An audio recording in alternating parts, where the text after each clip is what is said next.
and celebration of new facilities out here that not only meet the community needs, but also help many individuals transition from one occupation to another.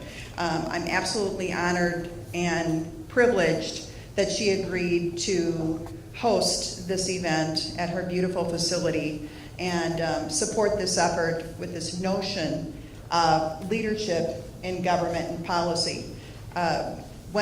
Quick story, when I was in Philadelphia delivering my proposal for my dissertation, I asked people if government leaders were leaders.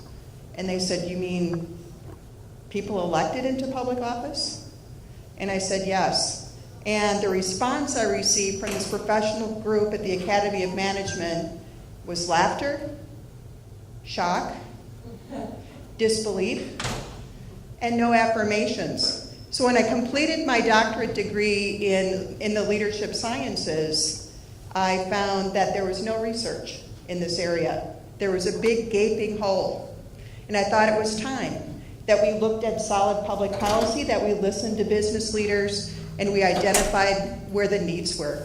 Dr. May was able to step forward because she's been doing that all along, aside from propelling off buildings. So with that, Dr. May.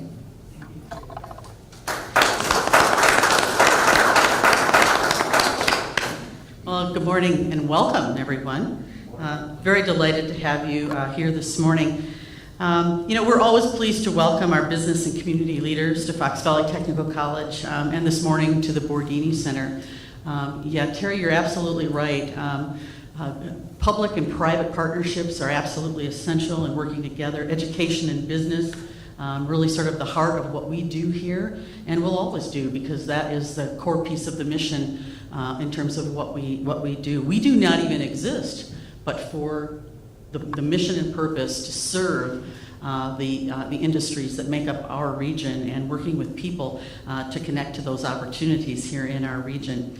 In fact, this region, and in this region, we really have a very rich history at this point of coming together on challenges, issues, and opportunities. And I'm certain that Terry and the event planners and our panelists this morning are really pleased that you are all here to be part of this conversation this morning. I have to say that I'm personally not exactly holding my breath about positive policy direction coming out of Washington, D.C., given the many troubling dynamics that are occurring there and the tumult that's occurring there today. But that tells me this, and that is the fact that the progress that we are making here in this region and the collaborative approach that we're taking to solving problems here in the New North are of even greater importance. We have to take this within our own sphere of influence and with our own dynamic to address. And fundamentally, I think that's really the way it works anyhow, right? It happens in local communities, it happens one partner to another, and it happens with everybody kind of rowing together in a common direction. So with that, I look forward to joining you here for a time this morning. Again, welcome everyone, and we're very, very pleased to be your host today. Thank you, Terry.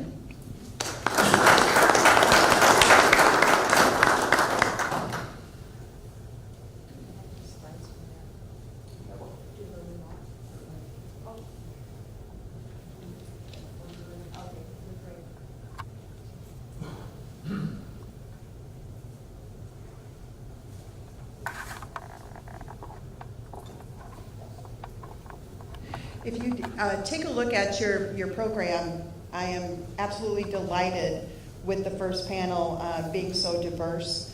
We will begin with just some brief introductions. Rod Gormley is the president of Down Home, an international vendor startup, small business. And his stories are going to be unique within the context of the first 100 days. Yeah. Thank you, and we may need to flip back. Okay. Sherman Barnes II is the Vice President of Schneider International. He'll be sharing his views of the first 100-day agenda in the context of his business, technology challenges of logistics companies, and opportunities, threats, and sounds like a SWOT evaluation, doesn't it? But we'll have a dialogue on that as well. And Manny Vasquez is here representing Pepperly Companies, and previously was a part of the Chamber of Commerce, and previously before that, you were in politics. So the transition from a U.S. senatorial staff and a U.S. senatorial staff, and now Chamber, and now a company business development person will have a great perspective to share. So now we'll move back to the center. I just didn't want these wonderful individuals sitting up here without being introduced. My team at the Center for Leadership, I can't say enough about.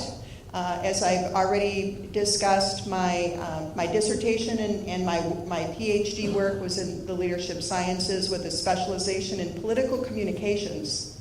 Now, everyone's brow should be furrowed. And public policy. And a chief reason why I stand before you was a vice president of academic affairs at the time, and then came on board to launch the Center for Leadership in Government, Politics, and Public Policy, and that's Dr. Julie Lutschwager. So if you'd say hi.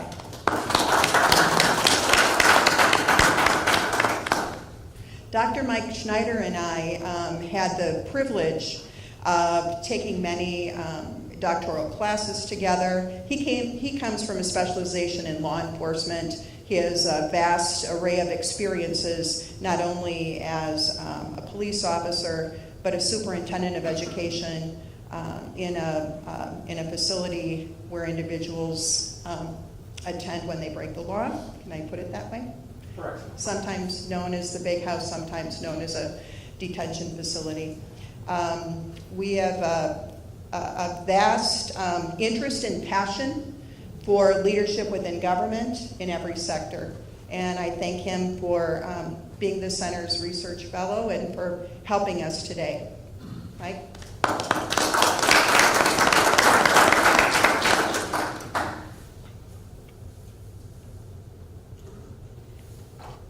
Just to establish who are you and what are you doing. Our mission is broadly to advance leadership in government and public policy. It's to look at the issues and how it impacts individuals and people. We use big data in our analysis, meaning that we have a data team that can pull in public documents, archives off the internet, speeches, and understand better how leadership and public policy impacts the people that are being served. It is a brand new discipline. It doesn't exist on the books, and we're proud that so many people believe in us. Our research advisor on the board level was the research director at Carnegie Mellon's Business School. He later became the research director at the University of Toronto. And he believes in this project so much that he is helping to coordinate us. And thanks to Jim Golembuski, he came to Wisconsin way back when with the creative class. 1848. To give you a tie-in, he did some research on me when I served in the other big house that people only want to serve in term limits in my perspective, and studied that the economic development policies I created actually led to job growth and economic prosperity back in 2004 through 2006. So Dr. Kevin Stolaric, if you care to Google him, you'll find a lot of research on workforce, talent, diversity, and just what we're talking about today. The evaluations you have will help us tremendously in planning for the next event. That first question is extremely important in terms of where did you hear about this event. Eventbrite was used, a social media campaign was used. Our state directors were asked to please get out the word to their members, and it will help us tremendously if you can respond to that box. The 8 o'clock session, as mentioned before, will focus on business leadership. The second session will focus on community leadership and impact on individuals that they serve, identifying through their stories and ideas as to how they're making a difference. And the third session at 10 o'clock will be, I think will just be an interesting one, because we'll have 2 very important state directors talk about manufacturing and small business growth and opportunities.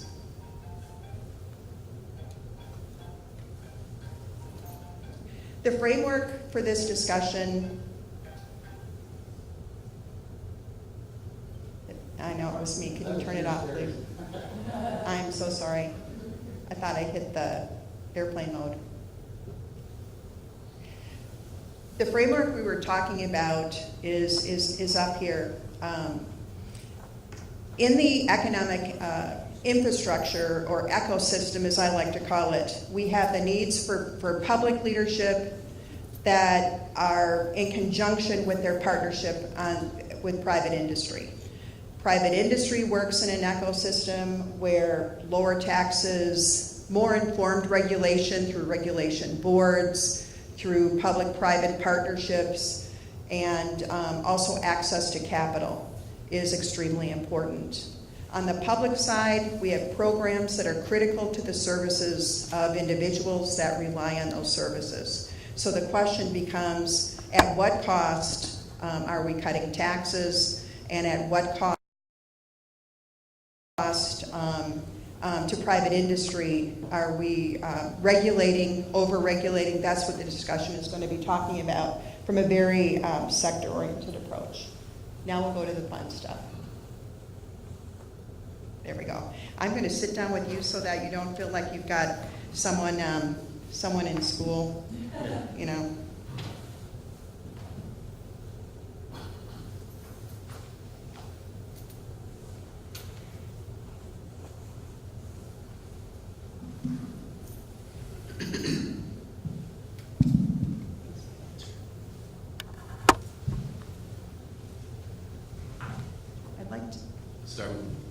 I'd like to begin with Rod Gormley, and if you could, it's on, right?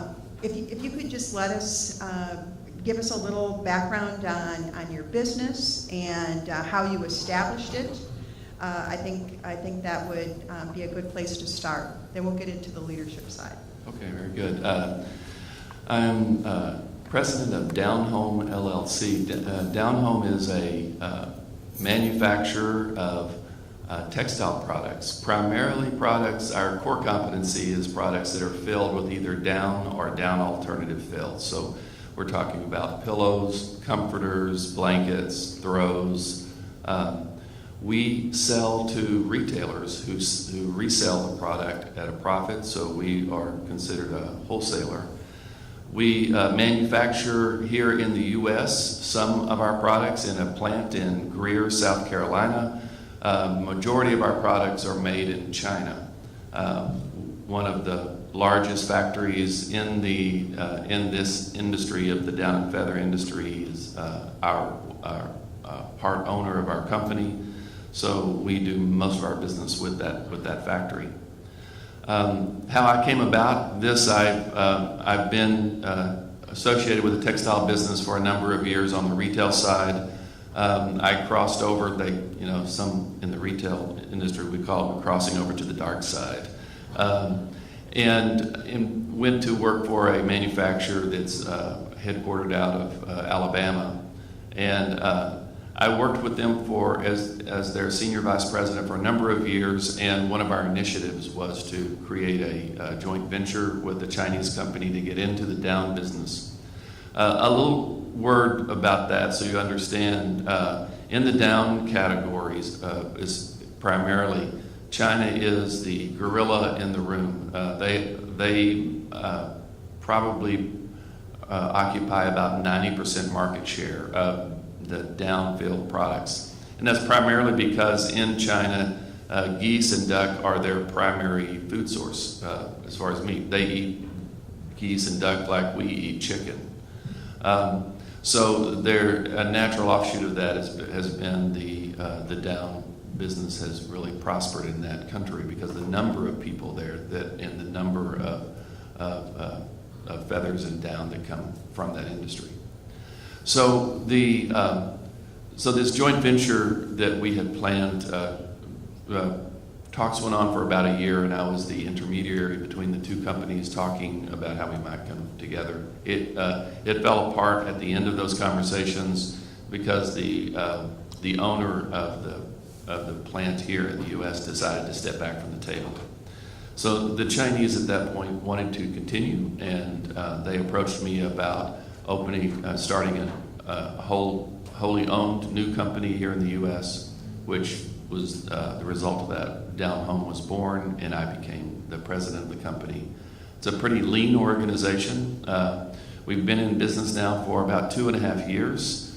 I have a national sales manager who helps with sales here in the U.S. We have a plant manager position in South Carolina, which is open at this point in time. We're actually recruiting for that. And then I have a whole team of people who office in China that service Down Home where we make products. So that kind of gives you a background a little bit about the company.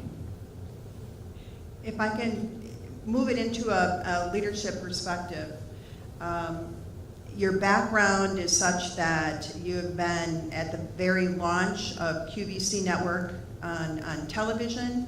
You've been at the very forefront and beginning of Amazon out in Seattle, riding that tidal wave of innovation, being ahead of the curve, and now you're an international business with vendors negotiating in China. Could you give us some insight in what is your passion and how you got here? You're a transformative leader, yet you're moving in directions that are about a year or two ahead of the curve, which has to make life a little bit uncomfortable. So what is your passion, and how would you describe your leadership style? Boy, you make me sound so great. My years with QVC were really, in my opinion, for my leadership style, was probably most transformative for me. QVC was a blank slate. You could do whatever you really wanted to do, and I was given a lot of freedom there to make decisions about where to take the business. So, for example, we took the approach of looking at people hate to go buy a new mattress because they have to go out in public and lay down on a bed in front of people they don't know, and it was uncomfortable for them. So we took the approach of saying, what if we sold mattresses on television and we had our host lay down the bed and describe it, and they became like the surrogate customer. And so we ended up creating a $60 million mattress business on television, selling mattresses that in a way that was in a third party, which I think today there's a lot of press about a company called Casper that has just, if you've read a little bit about their investment targets, just put in $70 million into that company. And they're really an offshoot of that, taking that approach to the mattress category of being able to do it conveniently online. They've taken it a step further where now it's a product that you can literally pick up or have it delivered straight to your doorstep. And you don't have to have a bunch of people tramping into your home to deliver a bed. Kind of getting down to the weeds a little bit there too much, but that gives you an idea of what. So in QVC, what I had tried to take an approach of is being able to be a leader, but to be collaborative in that leadership style. So we had a problem. I'm using the mattress example to kind of describe this. We had a problem in that we knew how to sell mattresses, but we didn't know how to deliver them. In fact, the first time we went on air, we sold $2 million worth of a mattress in one day.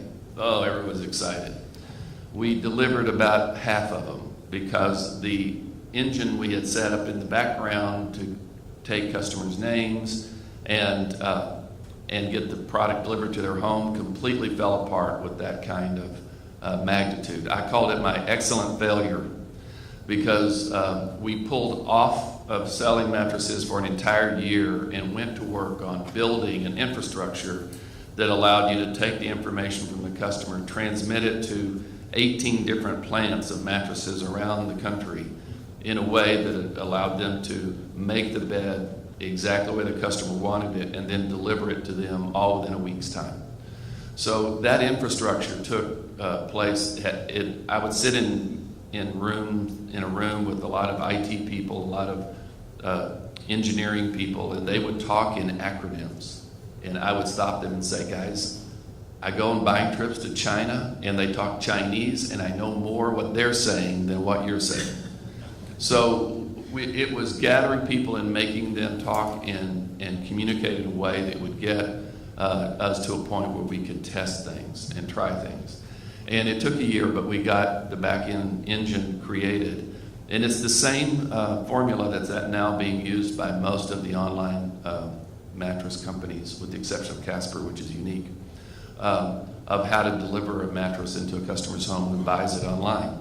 So that was, for me, I learned to dive into things as a leader and get people going the right direction, but not really knowing what the end game was. I called it learning how to manage uncertainty.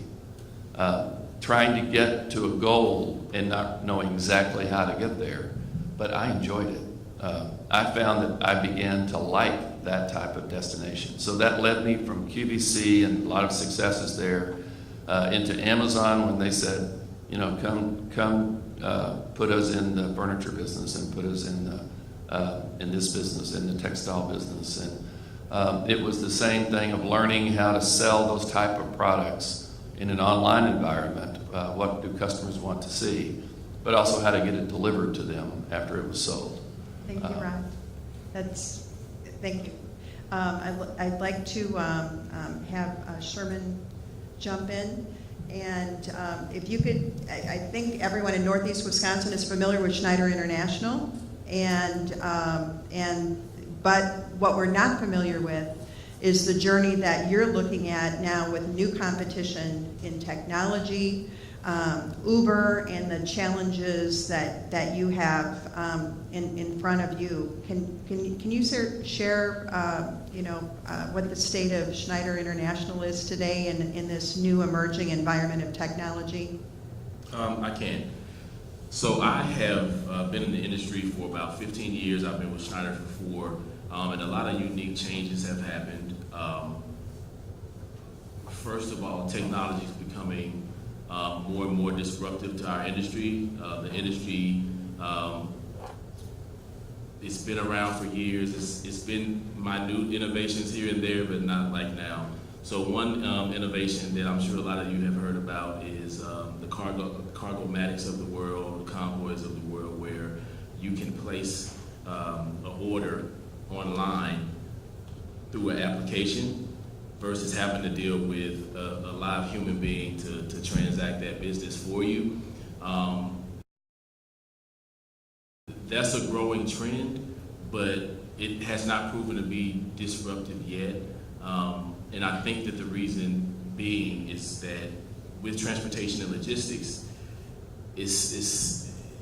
there are so many issues that can transpire. So for example, the app may tell me that my load, if I have a load going from New York to Atlanta, the app may tell me that the load is in North Carolina, and if there's an issue, it doesn't tell you what to do about it. All it tells you is just where it's at. So you need a human being to tell you where the load is at, how they're fixing the issue, what they're doing to resolve the issue. So that piece of the technology, we're not really concerned about. I mean, we have technology as well ourselves, but that piece, you'll continue to hear a lot about it, but that's not something that we're worried about right now. Another technology that you hear about is autonomous driving. Recruiting drivers is just a recurring issue. A lot of young people are just not really interested in driving trucks and the lifestyle that entails. traveling across the country, being gone for weeks at a time is just not a good fit for everyone. And so this idea of an autonomous truck driving up and down the highway. So I'm married to my wife and we have 5 kids. I don't know about you, but I'm not fully comfortable yet with a truck going up and down the highway without a human being driving it with my kids. I'm not. So do I think that's something that's going to happen in the future? Maybe 10, 20 years out, perhaps, but I think it'll start off where there's actually still a driver there, and it'll be on autopilot, perhaps, but somebody has to be in there, again, for contingency. So if a car comes and swerves or a deer runs in front of it, this autonomous vehicle is just not really going to be able to respond as quickly as a human being that's thinking on their feet and being resourceful. But that is something that's coming. A lot of some companies are working on that, but they're going to tell you that it's probably 5 years out, and we don't see it that way. We see it as much further out. From a regulatory perspective, coming up in December, there's something called electronic logging devices. I'm not sure. I know some of us were in transportation industry in here. So that's the technology there, basically. Historically, not at Schneider, I've worked at other companies before, but there's been a don't ask, don't tell policy in terms of getting a load that's maybe 600 miles from, get it there in a day. They're not technically, I don't think, supposed to do that. And again, Schneider's a very compliant company, so this isn't a Schneider piece, but it's just overall within the industry, you get it there as quickly as you can. And they would utilize paper logs, and I just think some of the drivers weren't being completely honest with how much time they had available. And so the intent of that law is to ensure that that goes away. So now it's going to be electronically done. That's going to happen. The independent transportation drivers or whatnot tried to block it a bit here recently. I think it was as soon as last week, and just found out that it's going to continue to go through. So what that means is there's going to be, it's just as it sounds, there's going to be an electronic logging device within every truck. So when you get pulled over, DOT will be able to see, how many hours you have, and it's going to affect the transportation industry. We believe that some independent, smaller carriers may choose to get out of the business because, again, they just are not able to deal with not only so much the cost, but the loss of productivity, the loss of productivity that's going to hit their bottom line. We've been ELD compliant for years, so we've already, we did this, I think it's probably been 5 to 6 years ago. We're a very compliant company. Safety's our #1 priority, so we've already done that, but just for some of the smaller carriers, we don't know that they're going to be able to really do that. And so we think that after December, there's still a little bit of a grace period, but you'll start to see more and more truckers, smaller ones, getting out of the business, which will further exacerbate the driver shortage that's been within the industry. So that's a piece of legislation that's going to be pretty interesting. I would have thought that more carriers would be ELD compliant, but not last week, but the week before that, the DOT has a week where they're just doing random checkups and whatnot. And last year that happened, all the capacity disappeared, which said something, but I figured that this year, if it's 6 months away, most capacity probably wouldn't disappear and that people were compliant. Well, capacity disappeared again, and that legislation is 6 months away, so that tells you something there. Absolutely. Sure. The electronic logging device law, that's national. Yes. Law. Yes. It's going to impact the entire country. I'd like to just delve into your background and again leadership. I can tell from how you're speaking, you're on top of innovation. Ethical decision making is a part of what you do. It's just a part of the Schneider integrity piece that we all know about in this area. Now, you came to Schneider from the United States Postal Service? From UPS. Oh, I'm sorry, UPS. Yeah, no problem. Wrong acronym. Yeah, no, it sounds similar. Completely. There we go. Now there's a little friendly competition entering it. So what type of skills and, you know, and leadership do you believe transferred from that? And more importantly, what inspired you to go into logistics in the first place, and how did you get there?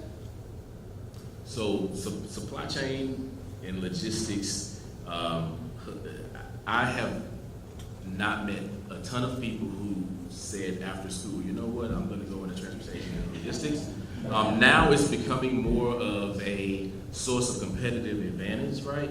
So the Amazons of the world, the Caspers of the world, them being able to be nimble with their supply chain and understanding that if I get my product to the customer faster than you, I beat you. If I can reduce my costs more than you can from a supply chain perspective, I beat you. So now it's becoming more within the educational realm, more of a serious discipline. So you have an MBA that you can get in supply chain, and but before that wasn't so. So I just honestly ended up in it as the first job out of school. I started with a company called C.H. Robinson, which is, they're probably $10 billion freight brokerage company. So that's where I learned the business at. So I did that for about 5 years, and then I started my own company in a partnership with Landstar. So I did that, and then I went to UPS on the air and ocean custom brokerage, doing kind of international, like China, India, whatnot.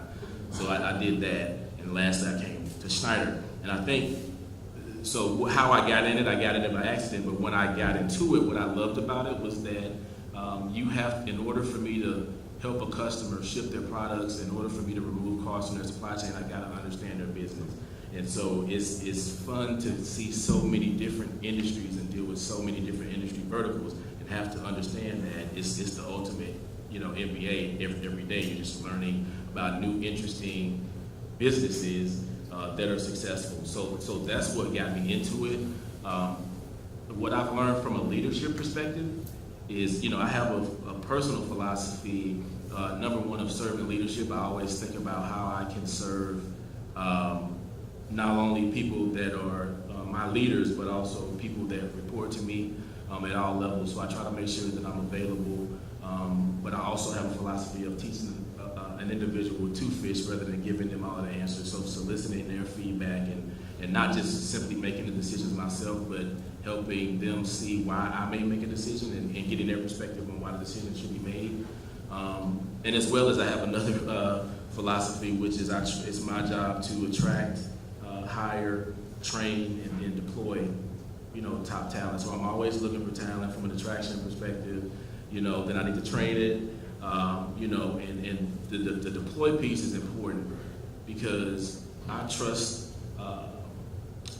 the process. So I'll explain. Sometimes if you train someone and they're really, really good, and this is more so in the corporate environment, I've seen some leaders, not necessarily at Schneider, but just in general, try to hold on to that person because they're afraid that this person may get their job, or like, you know what, they're helping me hit my goals, so I'm not going to release them to go to another opportunity within the same company, just out of a selfish, from my perspective, a selfish drive. And so I always had in my mind, like, I have this person for a season, I'm going to train them up and then release them when the time, and that's always worked out for me. I just trust in the process that has been developed and in the talent and my ability to attract, hire, train, deploy talent. So it's a process that flows versus trying to hold people back.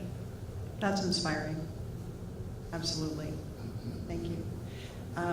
And Manny, we have a talented individual in you, in your background, in trying to understand and understanding the economic environment.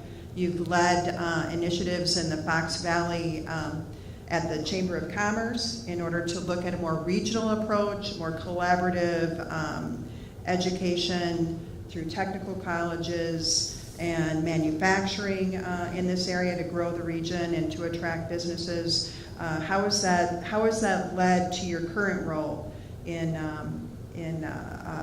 at Beverly Companies, and tell us a little bit about what you do there and what your company does. Sure. Good morning, everyone. Good morning.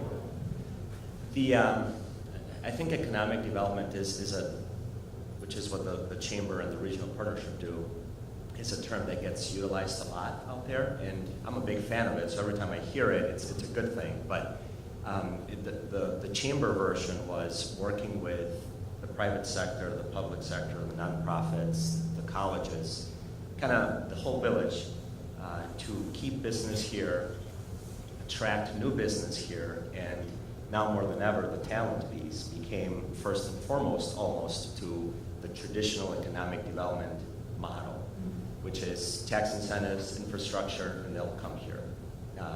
That's all very important. Supply chain is very important. Logistics, tax structures are very important. But now more than ever, talent is driving those decisions. So my time there, I spent meeting with area employers, with many of you in the room actually in collaboration, because that was kind of a key ingredient in this whole thing. And just doing a lot of listening, and asking, understanding businesses who are here, why they choose Northeast Wisconsin, and having our ears open and our eyes open to catch any red flags as best as we can to prevent businesses from packing up and leaving, because guess what, it happens. A business's loyalty to a community is only limited until it enters into a business decision. So I think we learned how to be proactive and not just wait until the bad news hit the paper to do something about it. The Chamber's retention and expansion program strives to do just that. And in transitioning to commercial real estate, there's a lot of listening involved, a lot of trying to understand their business to provide them with a service that is commercial real estate. We at Pfefferly understand that just like in my past, and Pfefferly is an investor with the Chamber, and they're walking the walk in this, that the building is the building, right? We have a lot of really good-looking ones in this area, and land is plentiful as well. We wish we had more buildings, and we wish we had more product in the market. But the physical space is one piece of the formula. Again, when you talk about talent, when you talk about taxes, and overall impetus to invest, there's a lot in the mix. So we collaborate and work with municipalities, who work with regional entities to get the job done and provide the best service to the customer. I guess that's something that I brought with me personally, and that's something that Pfefferly has been doing for 50 years, so it was a good fit. And Pfefferly has had a tremendous reputation in this area, and you know, my best to the owners. I think very highly of them. Your leadership style, as you've gone through the ranks, you've led a life of service, actually, when you look at the people you've served in the U.S. Senate, and then transitioning into the Chamber of Commerce, who was listening and service. Can you share what has inspired you to go this route? And it sounds like a lateral or a more of the same as you're with Pfefferly Companies. How would you describe your decision making and your leadership through the years up to this point? Sure. I've had the privilege to work for 2 U.S. senators, and I've learned a lot about their leadership skills. One was a Democrat, one was a Republican. So politics aside, I focused on the person as much as I can. And I guess that's what I try to do professionally is, regardless of the size of your business or what you look like or where you live, you play an important role in our economy, right? Sort of on the professional end. But so I've learned that listening is a very important skill as much as giving a good speech, and not trying to make excuses for to advance professionally, I guess. I think a lot of times, we sort of create those ourselves, and this is still a great country, and the American dream is a very real thing. Personally, I've had the pleasure to live it. So hard work really does pay off, and I think that's what I bring into my leadership style is, work hard, number one, and also all of the things that we talked about. I think finding and retaining good people is becoming very difficult, so creating a culture that values listening, that values flexibility and thinking ahead. I think that's sort of what politics also is all about, as you know. Service. Yeah. It Service. should be about, I'm handing out my bias, which I shouldn't. I believe it's all about service and making a difference. Yeah. So, inspiring stories. Now, I'd like to flip to the framework of the discussion in this first 100 days, if we could recapture a slide that we ran through and just leave it up. And in terms of the landscape changing and the changes that we've seen, rhetoric aside, I just read a financial prospectus that said, turn off the news, don't listen to reporting, we're in a bull market. The forecast continues to be good. We found $3.6 trillion injected into the economy since the election. We've seen positive reports both for the National Association of Manufacturing and the National Federation of Independent Business in terms of the economic climate. Can you reach in from a business perspective or your personal experiences to just share a story of if anything has changed or what you're seeing on the business level? And we'll start with Rod again, if you don't mind.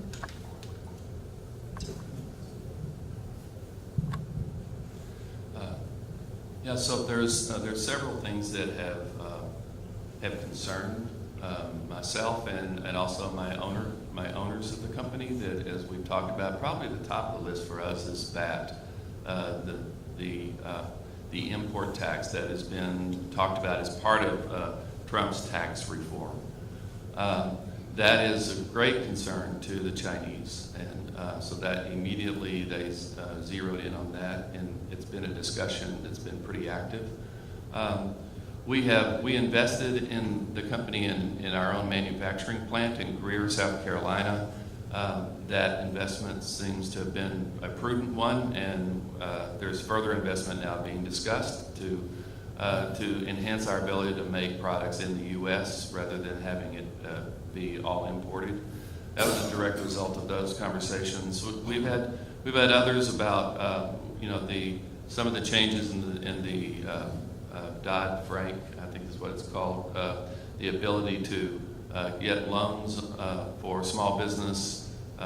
If that is going to be something that's easier for us to do, we've attempted to get loans in the past and unable to do that. In fact, most of our financing has come either from factories in China or in Chinese banks at this point in time, because we were unable to get it done here in the U.S. So that's a great concern. Healthcare is one that is, our approach to that has really been pretty simple. We just need affordable healthcare options for small business. As businesses who only have 3 or 4 employees that need to have healthcare coverage is continuing to be a problem. The cost of doing that for a small business versus the cost that employees look at a large company that has hundreds or thousands even of employees, the cost differences are massive. And it puts small businesses at an extreme disadvantage when recruiting great people. One of the disadvantages we face is when we say, well, yes, we have healthcare coverage, but it costs this much, and it's double the amount of what a large company can provide, just by sheer numbers. So that's a big problem that still exists, and it's murky still with where that would be. So just as a snapshot, those are the things. Thank you. Sherman, would you care to share your thoughts in terms of some of the proposals, the basic ones that Rod has shared? Certainly business tax, regulation you've mentioned doesn't impact you because you've been, Schneider has had that business ethic for quite a while. Healthcare, access to capital. Okay. The biggest regulation, again, that has, was going to have impact on the general market from a transportation perspective was the ELD. We think that that's a good thing. You know, it was a couple of years ago that a driver, you know, it was killed, almost killed Tracy Morgan, his comedian or something. I think it was Walmart or something. And so I just not wondering, but if a driver is sleep deprived, I mean, that's an issue. I mean, you got an 18-wheeler going down the road, it's pretty dangerous. So from our perspective, you know, again, safety being, you know, one of our number one priorities, if not our number one priority, we see that as a positive. But overall, and some of this is a Schneider stance, and some of it is really my personal belief, but I think we may have overregulated previously. So I tend to be more of a less regulation, free market advocate.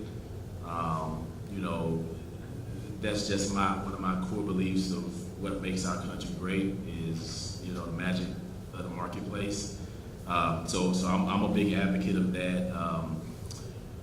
From a economic perspective, I think that the economy is growing, but it's growing slowly. I don't know about everyone else, but my 401k has been looking a bit better within the first 100 days, but I'm not sure if that's, you know, what to exactly to attribute that to yet. As he said, you know, from a regulatory perspective as well, with other things like Dodd-Frank and whatnot, it's a little bit more murky, but overall, I think that with the slow growth, what I'm seeing is that we're having to take business. It's not a ton of organic growth within the marketplace. We're having to take business from competition in order to grow. So I'm seeing a more competitive environment right now than I did when the economy was busting. If that makes sense. Yeah, thank you. Manny, what are you seeing in terms of the framework of a pro-growth or a changing environment? So Pfefferly has a good perspective. We're based in Appleton, started in Appleton, but we have offices in Green Bay, Wausau, and an affiliate in Madison. So we're statewide, and we are brokers, and we also manage property, about 13 million square feet of it statewide, which is actually makes us the largest commercial management company in the state. So that being said, we have a good grasp of what's sort of happening in the different pockets of the state. From the sense of commercial real estate. We have a lot in our pipeline, so just to kind of maybe give you a snapshot of the local market and how it's reacting or has reacted to the beginning of the Trump administration. We have a lot of deals in our pipeline now. We're just waiting for those triggers to be pulled. 2015 was a record year for Pfefferly. So 16 was still a good year, just slightly smaller because, or shorter, because 2015 was such a hot year. 2017 seems to be getting off to a pretty slow start.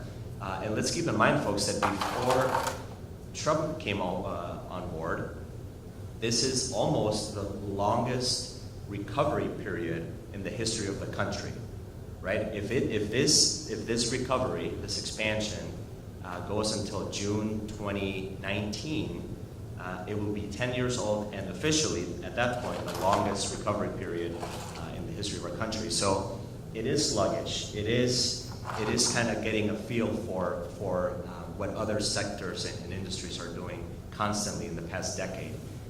The good thing for commercial real estate is that because it's such a tight commercial real estate market in Northeast Wisconsin, I was looking up some latest stats to give you the latest numbers. So office vacancy in the Appleton, Green Bay sort of general area is at 7.7%. Industrial vacancy is at 1.9%. So there isn't a whole lot of product out there. Karen can probably attest to this. You deal with this also from the city's perspective. Warehouse of 20 to 40 to 60,000 square feet in the valley, you cannot find.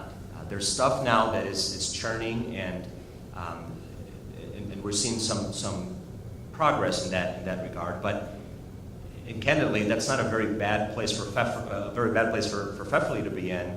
If the market is tight, that helps our company, right, business-wise. Now that being said, we also have to provide the supply that we're here in demand for. I think there's a lot of investment opportunities right now in commercial real estate because savvy investors know that it's a tight a tight commercial real estate market. So they want to invest some capital into owning and maybe leasing back that office building, for example. So from the investment side, things are looking pretty good. Folks are spending money, so it's a good thing. I like the positive outlook. I'd like to just see if there's any questions that anyone else may have. Karen? Sure, this question's for you. Why they're so heck-bent on this electronic monitoring of drivers, because the commercial travel industry, I mean, you figure miles driven per accidents is like less than 1%. So I guess I don't know if that's driving this. So this was set in motion under the previous, administration. So I think that's, hearing about the Tracy Morgan accident, I think further exacerbated that. So I don't think there's anything to your point, from a metrics perspective that set the trigger, but it's been building over time, and they view it as a means to ensure that the average driver is more safe on the highway if drivers are not sleep deprived, and they want to ensure, from a documented perspective via the ELDs, that drivers are not sleep deprived, that you're not making an 800-mile run in a day versus what they would like to see you do, which is 2 days. So it's something that's I don't think it was one thing. I just think it's been culminating over the past few years under the previous administration that's come to a head. I guess it bothers me that things don't make these small businesses that are out of business. I don't think that I don't think it'll be everyone, but you have a lot of drivers that may have 1 truck, 2 trucks. The actual equipment is not that expensive. I think it may be, I've heard, $1,000 to $1,500 for the actual piece of equipment. The challenge is, whereas you were able to do, 2 loads in 3 days, now you may be doing, 1 or 2 loads in those 3 days. And so you lose, the productivity of that particular piece of equipment while still paying for insurance and labor costs and all of those things. So I don't think everyone will go out, but there will be situations where a person with 1 or 2, maybe 3 trucks may say, you know what, it's not going to be working for me. Particularly since the economy, yes, it is growing, but as he brought up, not robustly. So if this the person with that truck is not able to get new customers as they would like to and things, I foresee it, just from what I'm hearing in the industry, that it's probably going to drive further capacity out. Mike, you had a question? This is a question for all 3 of you, and it has to do with the tax reform part of the agenda. Each of you represent different segments of business: commercial property, transportation, logistics, and actual business that's working with the Chinese. What is your take, or have you thought about what would happen if that $3 trillion from overseas gets repatriated and comes back to the United States? Have you thought about how that would affect each one of your basic businesses, and is it even on your radar?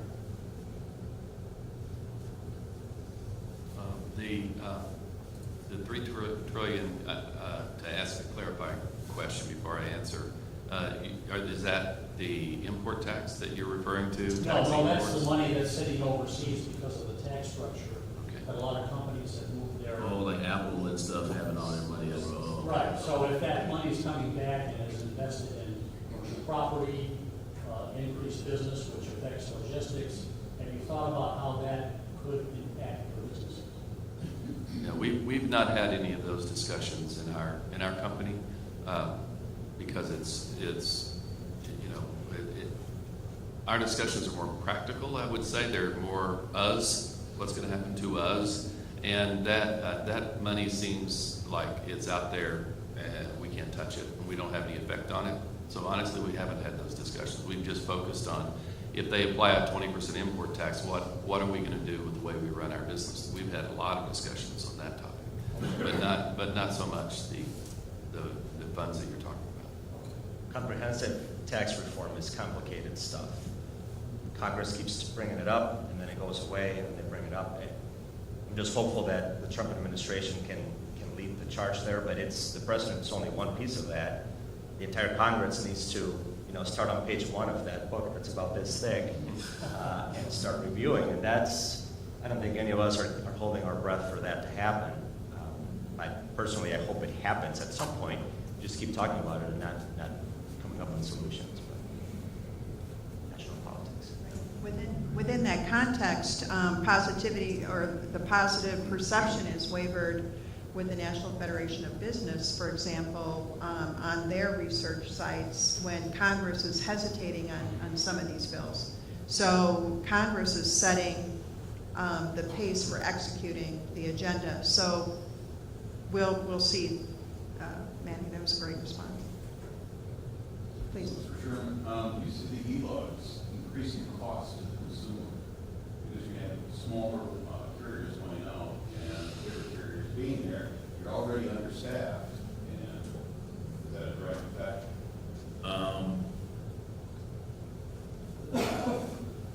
It's not something that I've thought about very deeply, but I can see that happening. But I think it'll be pretty nominal. And the reason I'm saying that is because, again, with the slow growth, it's for the past few years. This is from my perspective.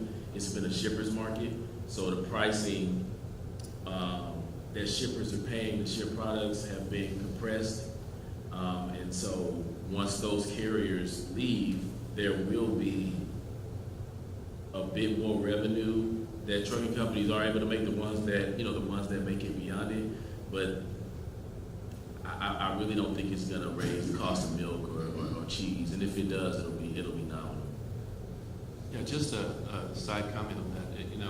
When you, as a manufacturing company, when we look at cost of freight, it's about 3 to 6% of the cost of the product, the freight itself. And so if it goes to 4 to 7%, it's probably not going to have that much of an impact on the final price to the consumer.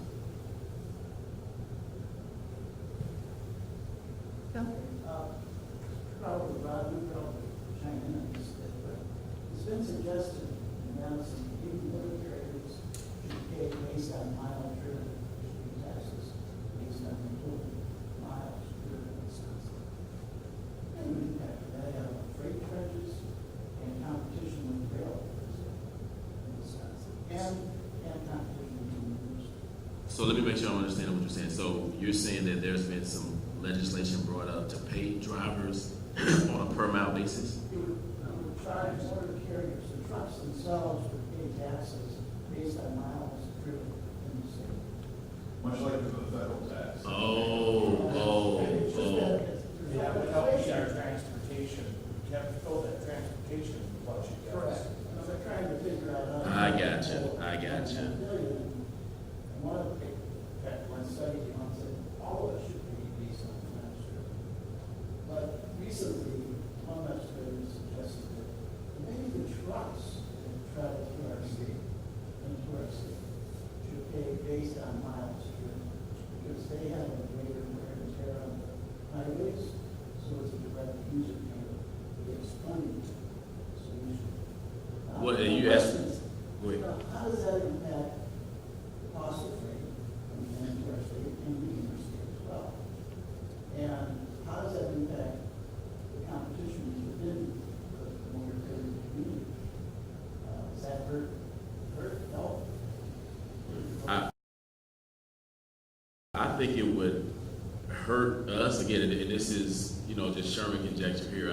I haven't heard about that, so this isn't a thing, whatever. But I personally think that it would hurt because it's going to add costs to us operating in this particular state, and that cost is going to have to get passed on somewhere. I mean, a trucker may absorb some of it, but that's a margin compression question. And in an environment like this where the economy is growing slower, the profit where it's at, like that's how I get paid, that's how everyone here gets paid from the margin, right? So if that compresses, I wonder, would it cause jobs? Would it raise rates to the end consumer? I don't know that. I don't know that would be a good thing. I know for the state, I mean, it'd be more, more revenue, and I get that, with the snow piece. I moved here from the south, so we don't have the snow removal and the tax burden, I guess, from upkeep of the streets. But I think that would have an adverse effect from a trucking perspective. So how would they regulate that? You got a truck coming up from Texas going to Canada. Once it hits Wisconsin border, from the Wisconsin border, are they going, how are they going to? Long check, regulation tax or tracking mileage, give or maybe be a course. That sounds to me like a very expensive idea. Okay, this is funny that we're at something like this and we're talking about e-logs, but I hate to harp on it, but the question for all three of you is something that you brought up is regulation. And with the administration change, how that's going to change, how it's going to be altered. But what I see in my industry, I'm in the construction industry, so similar to your transportation logistics, and what we've seen is consolidation like crazy in the last 15, 20 years because of regulation. Smaller companies don't want to do that regulation, don't want the added costs, because all of it is just hidden costs. Not only the fact that you have to do more things, the fact that you have to add more people as overhead to control those costs. So from your perspective, all three of you being in different avenues, what do you see in your industry in terms of what consolidation has done in the last 5, maybe even 10 years, and then what that's going to do in the future to costs, products, competition in the marketplace, those sort of things. Because you used to have so many companies, now you have so few. What's going to happen to competition, innovation, all that fun stuff. So again, this is Sherman speaking. I'm a free market capitalist through and through, man. I believe that the more competition, the better the rate to the customer. That's just, again, my perspective. I don't know what everyone else thinks. And I would hate to see any industry go to a situation where it's 4 or 5 large providers that dominate in the industry. And again, this is just from my perspective. When that happens, I don't know what stops them from raising rates. And what are you going to do, right? Like you can only either go here or here. It's your choice, right? And I don't think that's good from a pricing perspective for the end consumer in situations that I've seen. I'm getting the watch. Manny or Rod, do you have a comment? Or? We're seeing just a very quick comment, we're seeing some of that with succession planning and how, if it's a family-owned business, for example, they don't have the interest by the younger family members to continue it on, then there's a move that gets made, and that impacts the real estate piece to that too. But I think we're seeing a good influx of foreign investment to continue to come into the U.S. despite all the chaos going on in D.C. So I think that foreign investment has a very interesting role in mergers and acquisitions and how they could, and they do, often own Wisconsin-based companies and how that has a dynamic and an impact. So something to keep in mind. With that, we'll close the first session. Take 5 minutes. Stand up, help yourself to some coffee. I apologize, no hot tea. I will bring you some great tea, Jim. 3 community leaders with us. Karen Harkness, who's a Director of Community and Economic Development for the City of Appleton, who has a tremendous amount of experience in attracting business and looking at community and governmental leadership as she wades through the opportunities of grants and other options to develop the City of Appleton. Jim Golembeski, who is a regional leader and oversees 11 counties as Executive Director of Workforce Development, has a wonderful aptitude toward people and inspiring new innovations and organizations that really strengthen Northeast Wisconsin and his 11 counties. And Beth Pritzel is known as a talent upload guru who has established a way to pull in talent into Northeast Wisconsin, and she'll give us the specifics of how that came together. To just put this in context, we'll take a look at a national chart. This is courtesy U.S. Census Bureau and Matt Cures, who works for the UW Extension. And we can see where Wisconsin is placed when it comes to population migration. Everything to the right is in a positive category. Everything to the left is to a negative category. So when we want to attract businesses and talent, we're looking at a comparison with the other states where there's just room for new strategies and improvement, which is why Talent Upload and the innovations that both Karen and Jim bring to the table are so critical and so important that they're leading in that area. In the next slide, we can look at Northeast Wisconsin, the darker area right around the Northeast, the Appleton area, with a 20% change in county population. We're seeing some stimulus with people moving in specifically into Northeast Wisconsin. And this is data. We're letting data tell the story. We also see Dane County with growth, and also the Hudson area just outside Minneapolis. So I will leave it to Dr. Julie Lutschwager. She'll be facilitating this section on community leadership. Thank you all for being here this morning. So Karen, we're going to start with you. If you could just give a little bit of your background and your personal mission. We'll start with that. Thanks, Julie. Good morning, everyone. Good morning. So I, as Terry said, I'm the Director of Community and Economic Development for the City of Appleton, but I had a very circuitous path to get me to that. Kind of like Sherman, I did come out of school saying, oh goody, this is what I'm going to go to school to be as the Director of Community and Economic Development.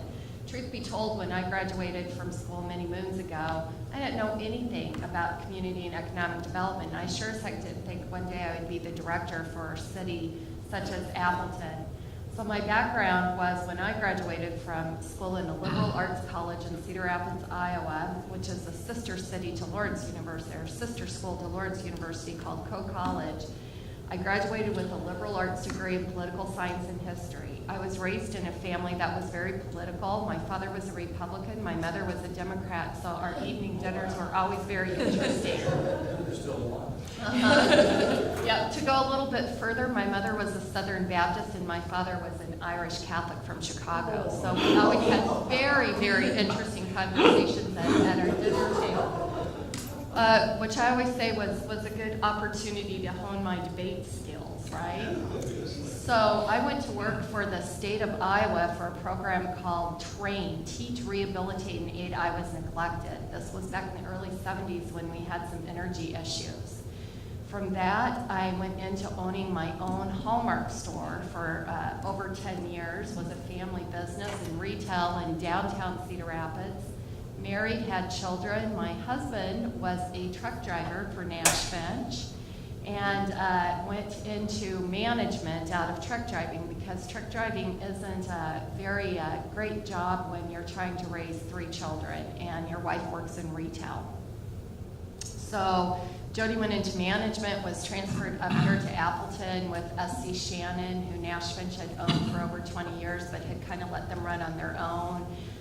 Shortly after coming up here, we had a mutual agreement to sever our ties with Nash Finch. I had thought when we moved up here I wanted to be a stay-at-home mom and raise my 3 kids. I shortly found out about 6 months after that I needed more than my 3 kids and Barney, the big purple dinosaur. So went back into the workforce, worked for St. Elizabeth Hospital in their auxiliary, redid their gift shop, rebuilt a new gift shop, did fundraising for them, decided I wanted to run for the Appleton Common Council, was elected as an alderperson on the Appleton Council, served 8 years on the council, and during that time decided I wanted to go back to school and get my master's degree in public administration. Shortly before I finished that degree, I was hired by Future Nina as the executive director, and Future Nina is an organization that doesn't only concentrate on downtown Nina, a little bit different than Appleton Downtown Inc. or Green Bay's downtown organization. Future Nina focuses on the whole city and was very involved in economic development issues. So I had some wonderful mentors through those years, and this job came open with the city of Appleton. I was asked to apply, and here I am 9 years later. So I don't come from a typical background for being a community and economic development director, but I will tell you that my background has served me well, because owning my own business, I understand what the business owners go through. Being an elected official, I can also understand our aldermen and other elected officials, which are so important to get their buy-in and their support in what we do. And then being in politics, it certainly helps, and honed my skills with economic development kind of throughout. So, based on your background, what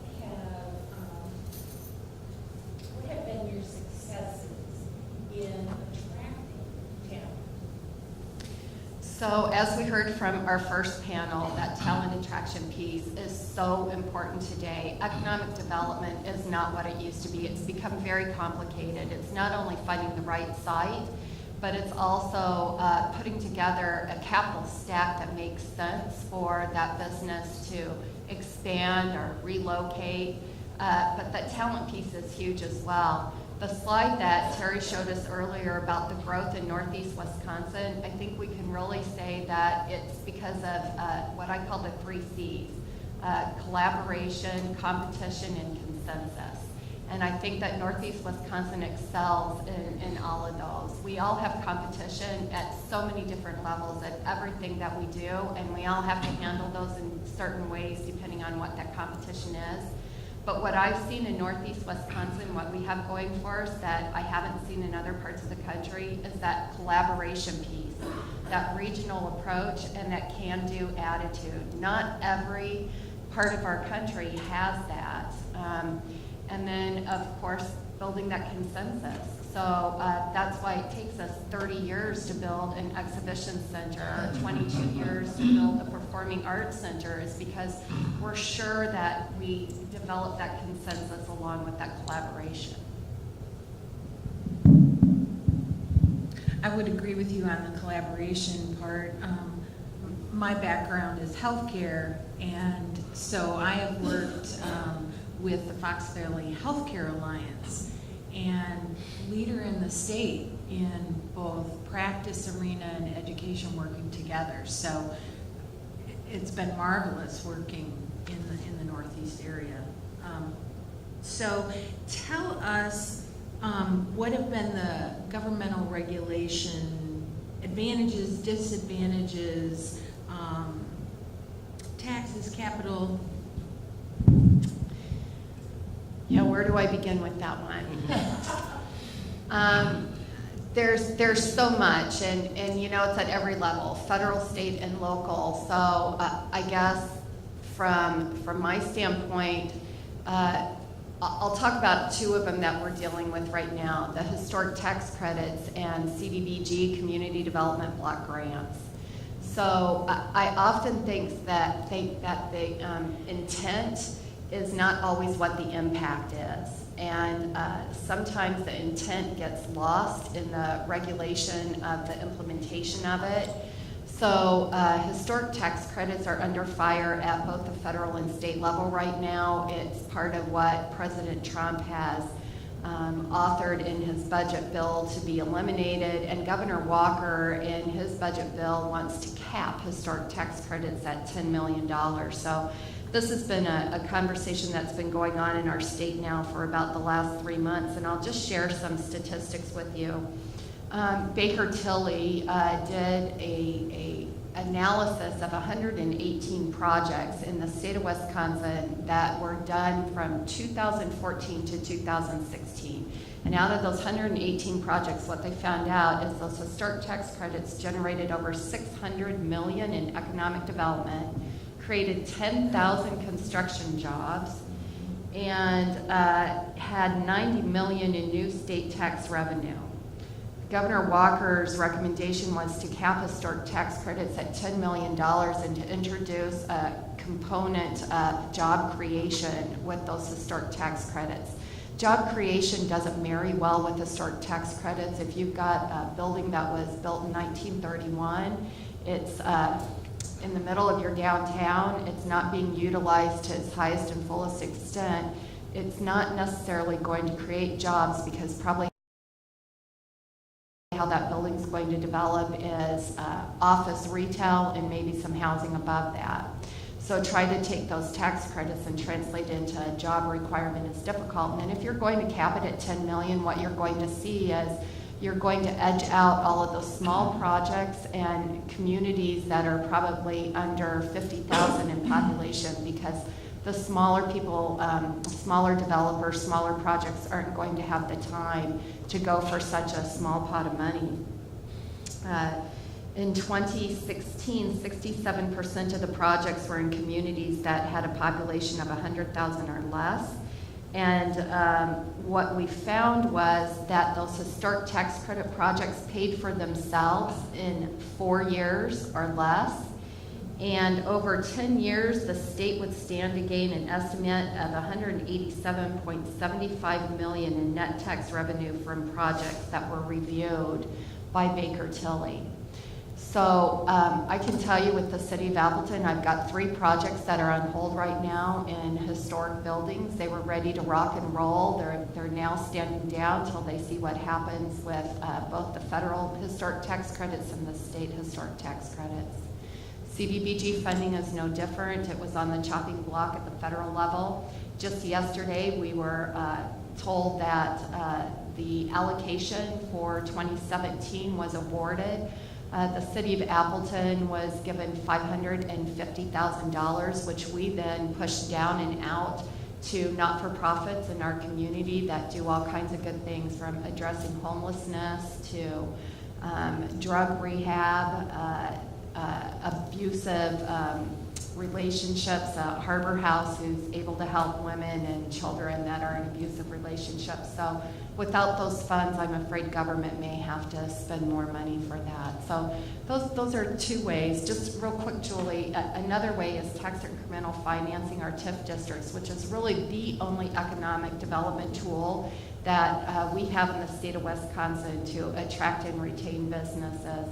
And that too has seen a lot of changes at the federal level, but most assuredly at the state level as well, from allowing towns and villages to be able to TIF, which really changed the dynamics of cities and our ability to have those tools. So those are 3 ways that I can think of right off the top of my head. Jim, we'll move on to you. Okay, I've always learned ladies first. Just brought up right. So, kind of the same question. Tell us a bit about your background, your professional mission, who inspired you, mentors. Man, did you set me up on this one? Oh, dear. Well, okay, the deep dark secret. I started out my career in 1981 as a Catholic priest. Turned out that I had authority issues. In fact, a month ago last Friday, I got a certified letter from the Diocese of Green Bay. It cost them $6.59 to send it to me. And 27 years after I resigned, they officially kicked me out.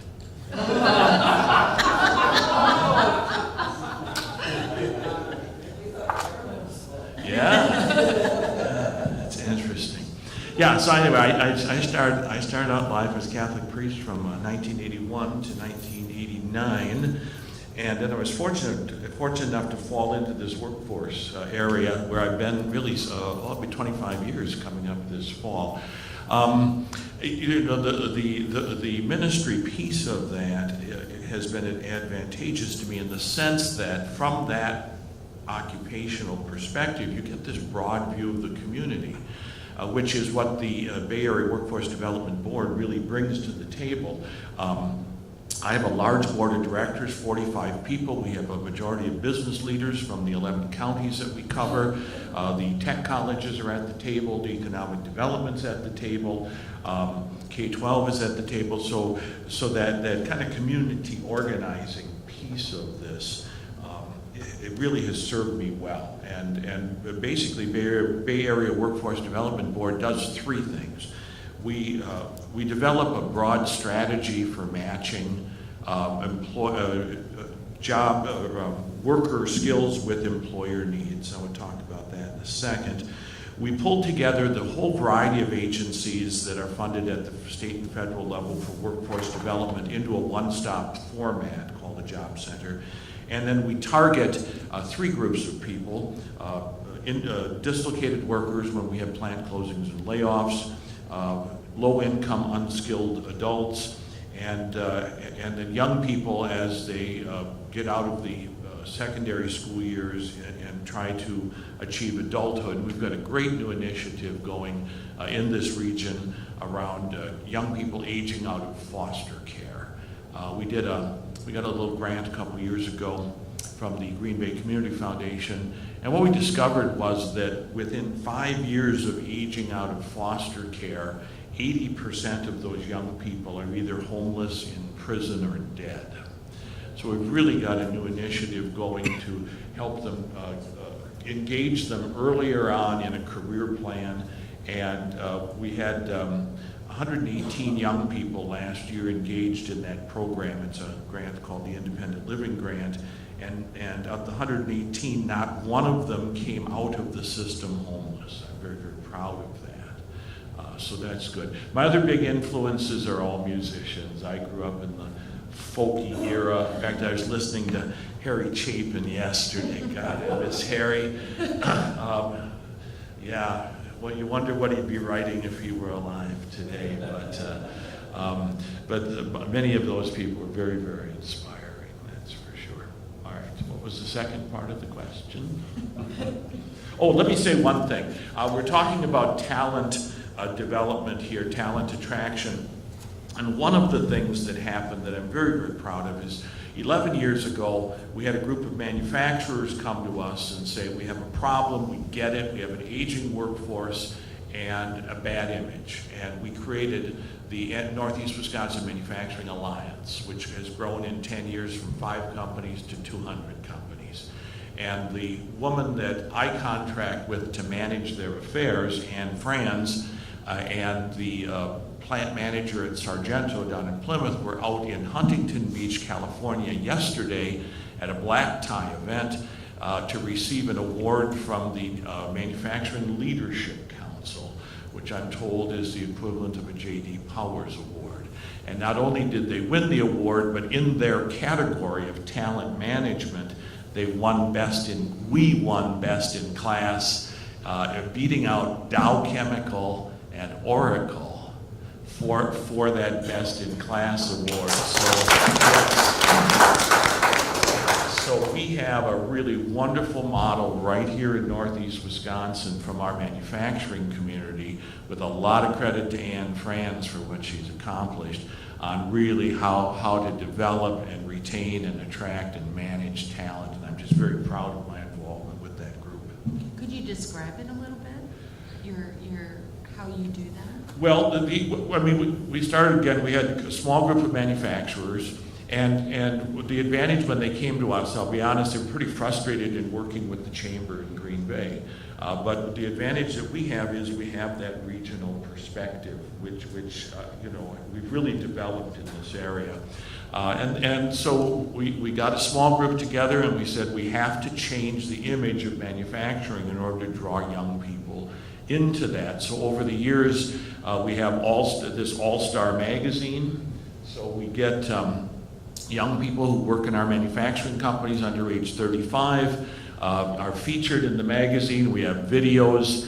The last couple years, the manufacturers have created Get Real Math videos, which show applied math problems right in their companies. And these are now being used all over the country by math teachers. And I have no problem at all with somebody in Illinois seeing inside one of our wonderful companies and thinking that might be a good place to work.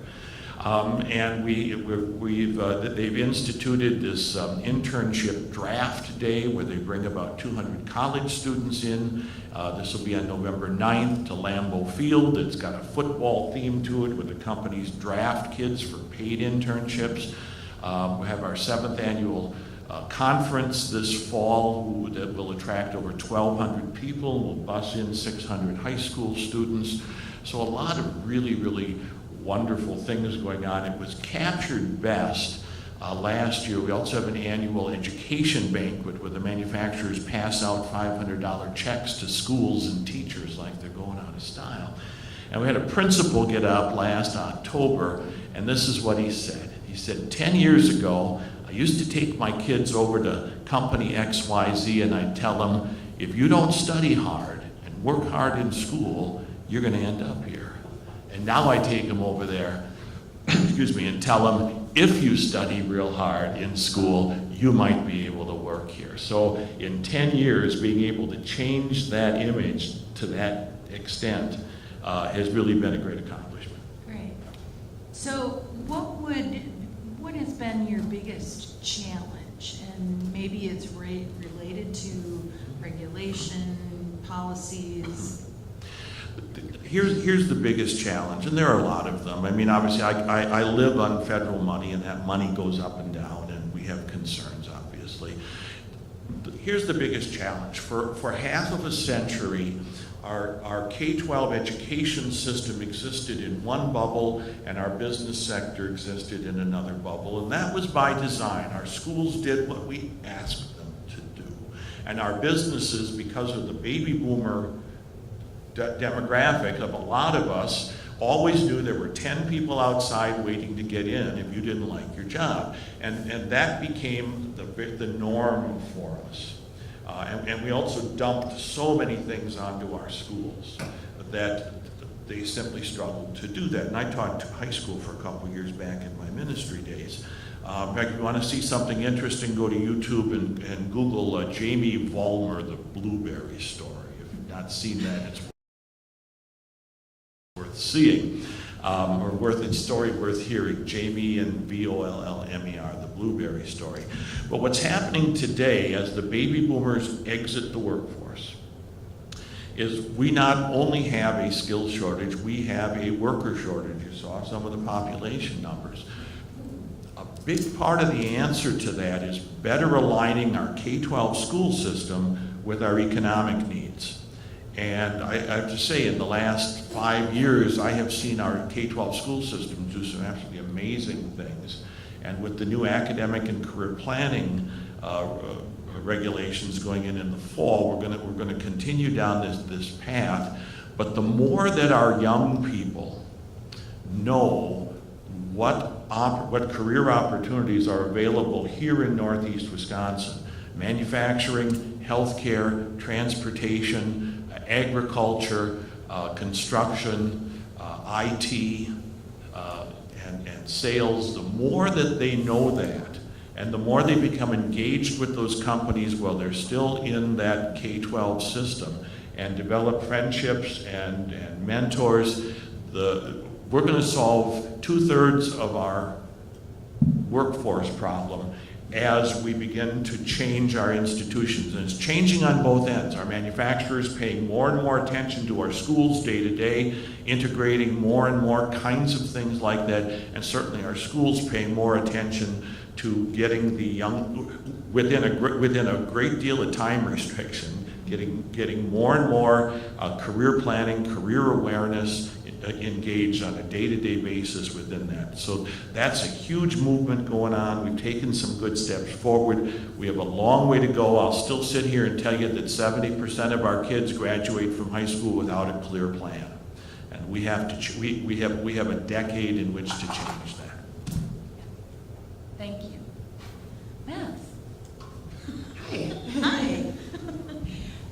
question for you. Give us a little bit about your background, and then your professional mission, and touch on your program. Sure, great. So like both of the panelists beside me, I did not have a traditional route into economic development or talent recruitment at all. I graduated from UW Oshkosh with a degree in communication. There weren't a lot of jobs around, especially with a degree that was kind of vague in the early 2000s. So I decided to move down to Chicago and I guess kind of have some fun. I worked at several different wine bars, and during this time I was going for my certification to be a sommelier. So basically the studying was drinking a lot of wine. It was easy studying. And after a while, started to grow up, moved back to Wisconsin, and took a position at a locally owned, woman-owned jewelry retailer here in the area. Did their marketing, as well as photography and all of that fun stuff. Knew that I needed something that was going to, there wasn't anywhere to move up there. And so started at Fox Cities Regional Partnership. When I was interviewing for that job, I did not know what economic development really was. Figured it out and was like, oh yeah, I love this. I already love it. I just didn't know that was the name for it, I guess. And got to work with Larry Burkhart, who started the program. He had a lot of experience behind him, and have actually gotten the chance to work with a lot of the people that are here in the room, which has been fantastic over the last 4 years. About 3 years ago, and Manny was on the team at this time, and may have even been my superior when this first began. But we were hearing from a lot of businesses that talent was, especially in computer science, IT, engineering categories, was so tough for some of the companies in the area to find that they were considering possibly outsourcing those departments or picking up and moving their facility altogether somewhere where they would be able to find that needed talent. Obviously, if you've got empty seats open, you can't grow, and especially engineering and IT, if you don't have those people in place, that can really inhibit any growth that you're looking for. So basically, we had just come off a site selector familiarization tour, which is where you bring site location consultants into the area, show them a great time, wine and dine them, and basically show them why this is a perfect place for them to locate their clients' businesses. We decided to do something on a much larger scale with college students. So the plan, and ultimately what we ended up doing, is to, we've done this 3 times now, we bring in college students from around the Midwest, so Minnesota, the Upper Peninsula, all around Wisconsin, and now Indiana and Illinois. We're looking to get into Iowa this coming fall, but we bring them into the Fox cities and show them not only all of the great opportunities that are here in the Fox cities for them to be able to begin their careers, the upward mobility that's available here. We also show them why the Fox cities is so affordable, and also the walkability, all of the things that, the livability here, all of the things that young professionals are really looking for. And I guess, we're looking to do another one in fall. We've originally had started, like I said, with computer science and engineering. Like you heard from the earlier panel, logistics and supply chain management are also huge categories that businesses are struggling with now. So we've added those majors to the program, as well as finance. So in the past, we've been looking at bringing in about 100 students per tour. It's always been in the fall because of the hiring season. This year we're looking to bring in 200. So we're really looking forward to expanding that program. Mostly manufacturers that do participate, but we're really excited that we also have some more boutique firms that are signing up, as well as some of the more service-oriented companies in the area that we're able to help with this. So it's a great program, and we're really excited and have some really great partners to work with us. Probably one of the most important factors in all of this is having the businesses,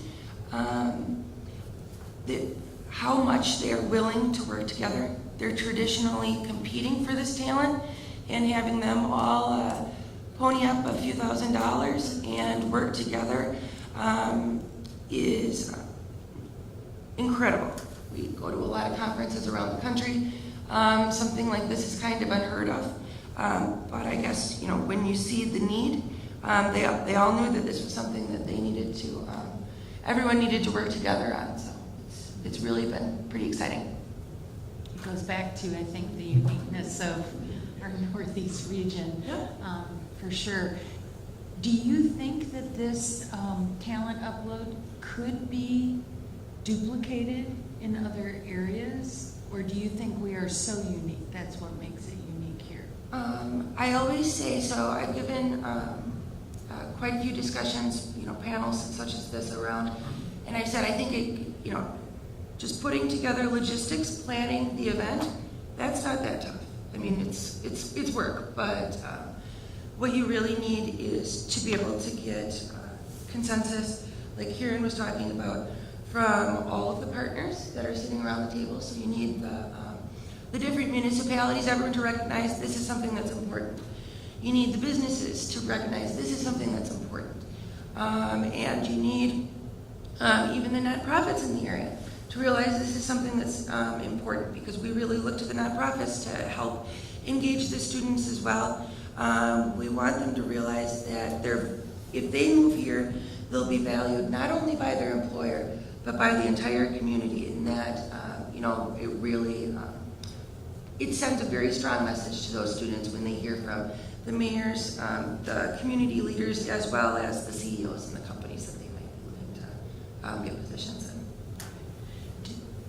Just so that I understand, maybe somebody else has this question too, but how do you identify who to connect with to draw those college students? Oh, sure. So that's, it's been tricky. It's a little different with each college. So now that we're going into our 4th round, there's been some relationships that have been established. But in some cases, we work with career services. In some cases, we work with specific professors. In some cases, we work with deans or chancellors. In some cases, we work with clubs. But now that we've had a few, cohorts of students come through, it's a little easier to recruit the students to come on this. Initially, a lot of the students and the faculty, everyone involved, kind of thought it was too good to be true. This is a program that's totally free for students. We pick them up on campus, put them up in the Paper Valley Hotel for a couple days. Everything's covered. They actually even get some walking around money, as well as a whole bunch of goodies.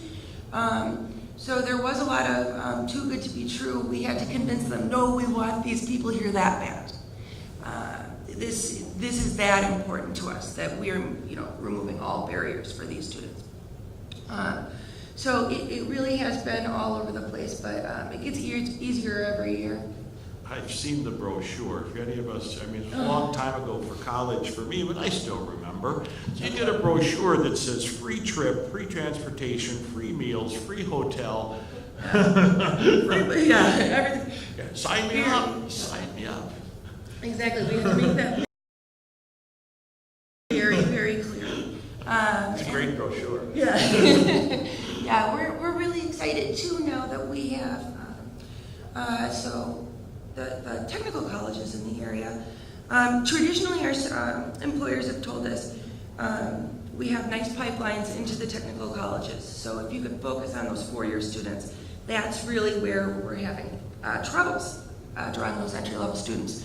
And we always kind of felt like, kind of giving the short end of the stick to the great programs that are going on in the technical colleges.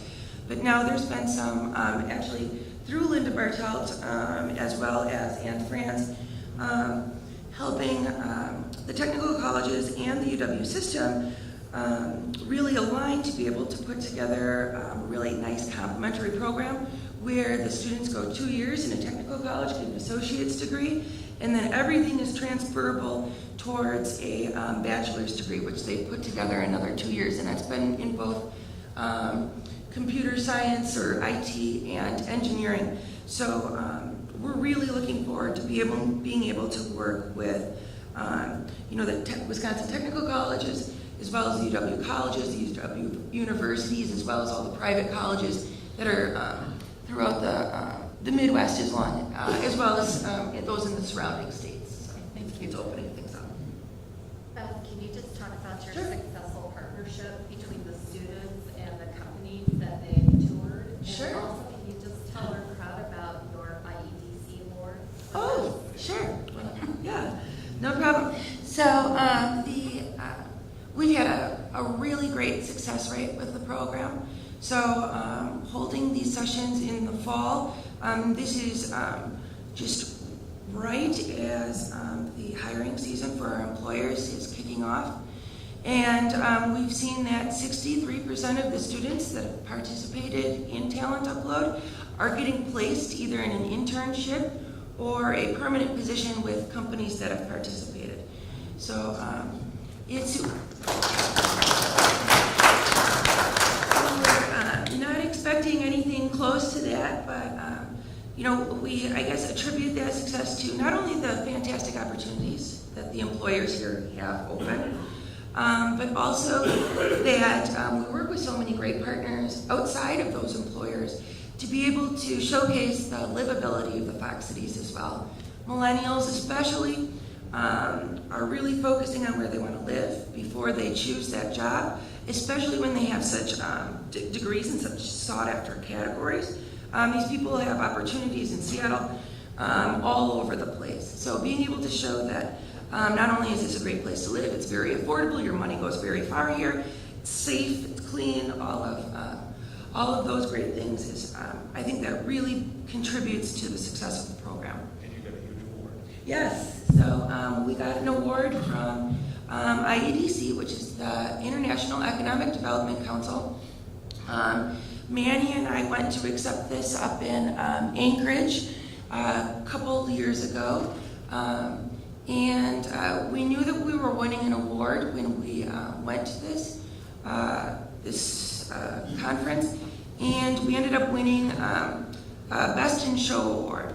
So I believe it was 419, something like that,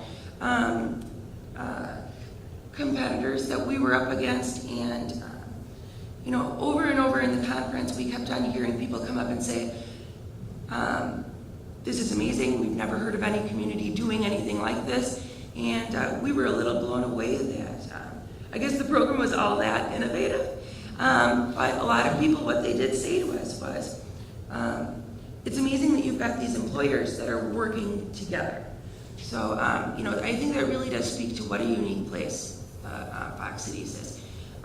So not only are they working together on programs like Talent Upload, but they're also working together with the New Manufacturing Alliance, the New IT Alliance.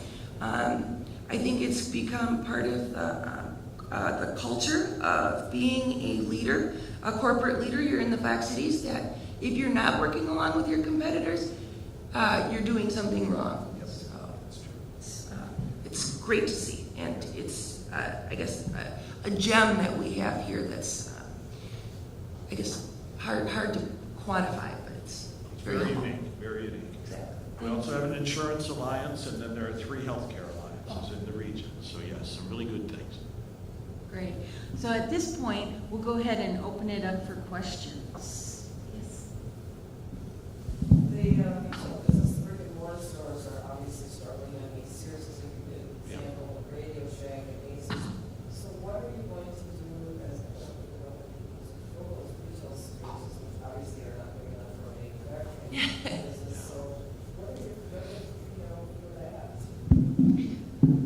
So Manny's out there waving his hand that he will help fill those. But the truth of the matter is retail as we know it is not going to remain. I mean, you've already seen those changes over the last 5 years significantly, right? With the rise in Amazon, I think Sherman talked about that too, or maybe it was Rod. Talked about Amazon and QVC. But, you know, people are buying at 2 a.m. in the morning when they can't sleep, and they're flipping on QVC. So our patterns of buying have changed, our expectations and our desires have changed.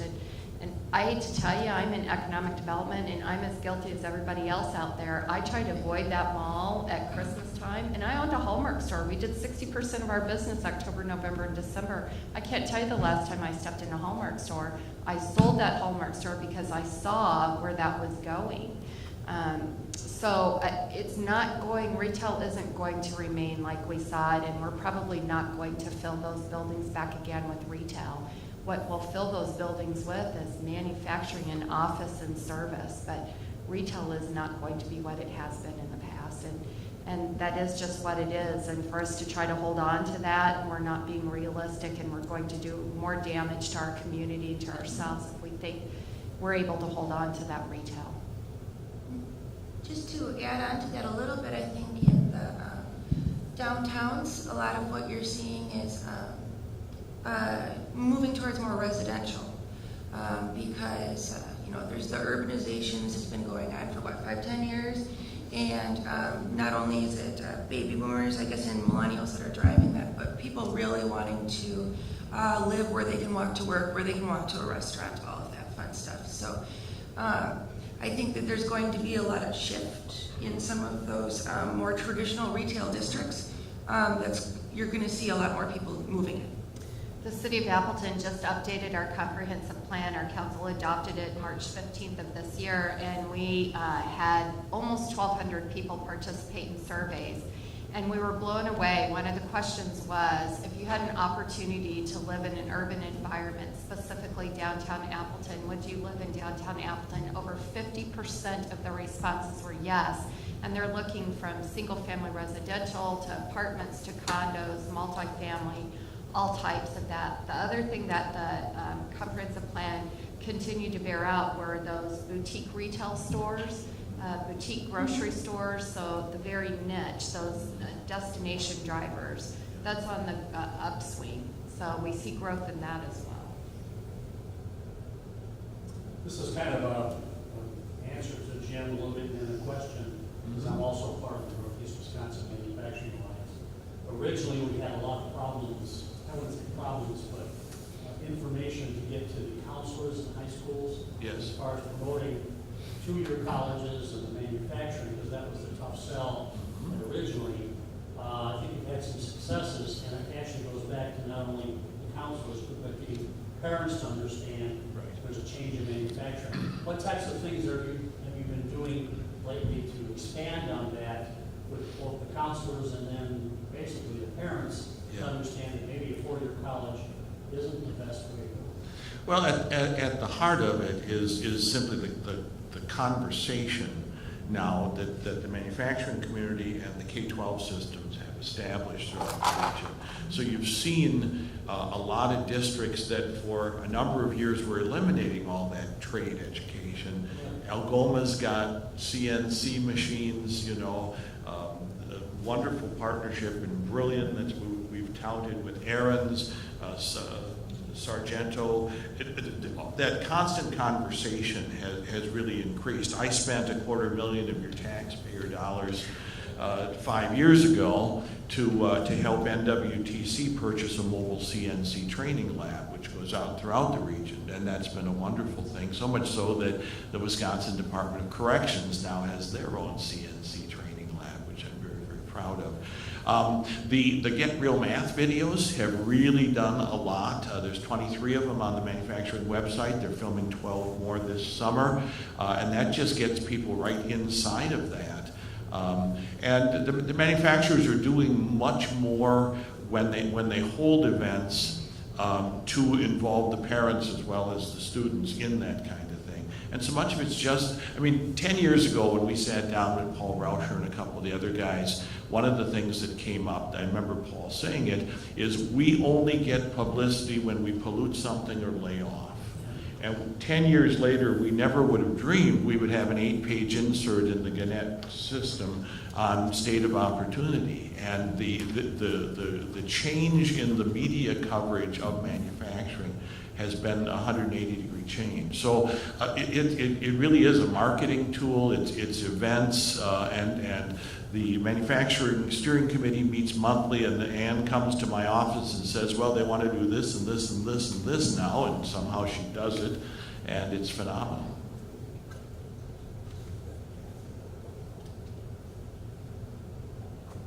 Let me get one quick thing in. As we talk about talent, I'm hearing very few people talking about the group that's coming up after the millennials. We talk a lot about the millennials, and what we're seeing with the millennial generation now is they get into their 20s and early 30s, they're beginning to look more like the baby boomers. And so they're starting to buy houses. And so we're seeing a real problem with that. $150,000 to $300,000 housing market as those young people start to do it. Coming up behind the millennials is a group I like to call the cloud. So these are really people born since the turn of the century. They're getting into high school at this point. They have Gen X parents rather than baby boomer parents. They're going to be very different than the millennials. I think much more practical, much more financially and career savvy, but we've got to start paying attention to them, as particularly now as they get into those middle and high school years. To tag on to that, research is showing that that group that has been raised on technology, one of the challenges, it actually changed how their brain matured. And one of the challenges that you as leaders will have is that they will really not develop their critical thinking abilities until their late 20s. So you're going to need to think about strategies to put into place early as you're bringing these new employees on board. Just never expected that, but it's the truth. And I think communication is the other issue that we're having, human to human versus machine to machine. So, but thank you for all of you sharing your knowledge and experience, and we'll take a 5-minute break.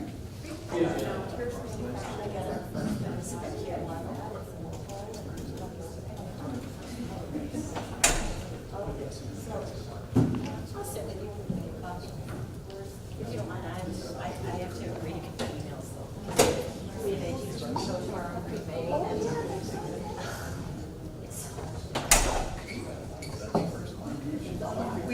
We're moving now to state leadership of organizations. I am so delighted that all of you are still here with us.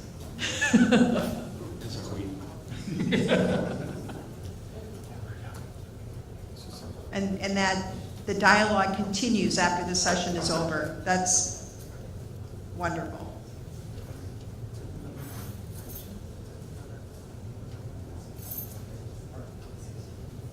So with me for the last session are two examples of state leaders who represent business and industry. Bill Smith, who is the state director of the National Federation of Independent Business, and Buckley Brinkman, who is the executive director of the Wisconsin Center for Manufacturing and Productivity. As mentioned previously, or maybe not, we haven't gone to that slide. Could we see the first slide, please? Wisconsin. Let's set up with the challenge piece. In fact, if you're trying to figure out what I'm doing, I'm setting up challenges and opportunities. And the first, if you go back one. The challenge is the PowerPoint.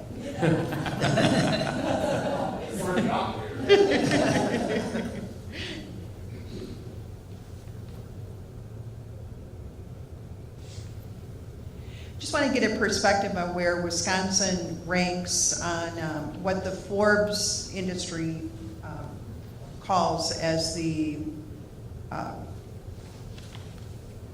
economic health within the United States. And as you saw in the previous slides, Northeast Wisconsin is not indicative, neither is Dane County, and the area around Hudson is not indicative to Wisconsin's average. We seem to be in front of that curve in a very positive way. But if we take a look at Wisconsin in general, according to these variables, construction, bankruptcies, and startup activities, we would rank 29 out of 50 in the United States.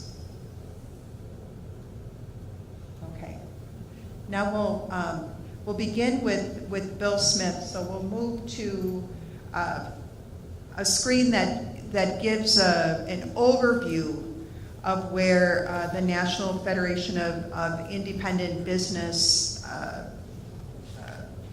squares on some of the policies. As we've heard, talent and recruitment of talented individuals is another factor in this, but in terms of the first 100-day agenda and the impact on small business, I just thought I'd set it up with this particular screen. Mr. Smith, yes. As you know, we began the other sessions with everyone talking about their inspiration or their style of leadership or how it is you get things done. And without embarrassing you too much, you're always ranked among the top in representing small business. And it isn't because you are an average individual, it's because you build relationships and people can take you at your word. And I can say that from my experience. Where do you get what is your leadership DNA? We'll put it that way. I didn't know you were going to ask that question. You know, there always has to be a couple of we had a whole different dialogue going on here. Yeah. Dr. McCormick, I actually think of her as a representative McCormick because we go back to her public service days. So I don't know, DNA, gets a little scary, I guess, but philosophy, you know, I think that you know, I'm a lobbyist. I should point that out. That's basically what we do at NFIB is we're advocates for small business in the Congress and the federal government as well as in Madison. And I think that the way that you establish longevity in this business of lobbying is relationships. NFIB has challenges, of course, right now trying to figure out the best way to communicate with our members and establish those relationships with the small business community. You know, until just a few years ago, we had over 5,000 members that still requested that we alert them to public policy via the fax machine. And when I tell my colleagues this, they'd say, wait a minute, what's going on with NFIB? And if you look at the profile of our membership, fax machines were still very much in use. And it wasn't too long ago that I actually did have a member ask that I send them a communication via fax. I think our fax machine alert list now is down to around maybe a couple thousand, but it's still there. It's still there. So I think that in terms of relationships with our members, relationships with our coalition partners, other organizations, relationships, most importantly, with the legislature and the staff in the legislature, are critical to longevity in this business of lobbying and being an advocate for public policy. I've often thought over the years that, you know, one enemy on one issue is your friend on the next issue, whether you're talking about another organization or you're talking about an elected official. So I always feel that even if we lose on the public policy end, if we haven't lost that relationship at the end of the day, we really haven't lost going forward. And so it's a matter of building a foundation for these kind of relationships so you can move on to the next issue with a former enemy perhaps, whether it's an elected official or whether it's a colleague in the lobbying community. So I don't know, Terry, if that gets to your question. I think it's just, kind of the old adage, you treat others as you want to be treated, and you move on from there. There's a lot of difference between organizations that represent business. One is, which is why you're here. One type that I admire is one that listens to business owners on the grassroots, does surveys, and actually advocates for the individual business owners. And that is something that I believe that you do on a regular basis. We do, and I should probably mention at the outset, we have about 11,000 members here in Wisconsin, so we have a lot of small business owners who participate in FIB. We're about 350,000 nationwide. We have offices in all 50 states.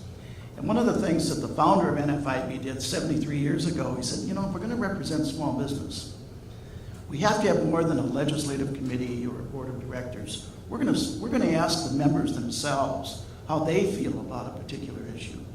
Because we represent, with 11,000 members, we've got retail to farmers to everything in between. And so he developed this survey system for all public policy, and he established a very formal, very rigid rule that NFIB will not take a position on any public policy issue without the direct authorization of our membership. So we survey our members on all public policy positions that we take, whether it's a state issue or a federal issue. And then our agenda is put together based on the response of that survey. And they aren't just, it's not just one question, two questions, three questions. It actually provides background. This is what the opponents are saying about the issue. This is what the proponents are saying about the issue. What do you think, Main Street business owner? And then based on that response is how we establish the small business agenda. So in some respects, I'm kind of a reporter. I just report the results of what our members say. And so I'm very blessed that way in terms of just being their advocate, directly representing their views. They're not my views. They're not a little committee over here of 10 or 12 people. It's the entire small business community that we represent. So it's a very small d democratic way of doing it.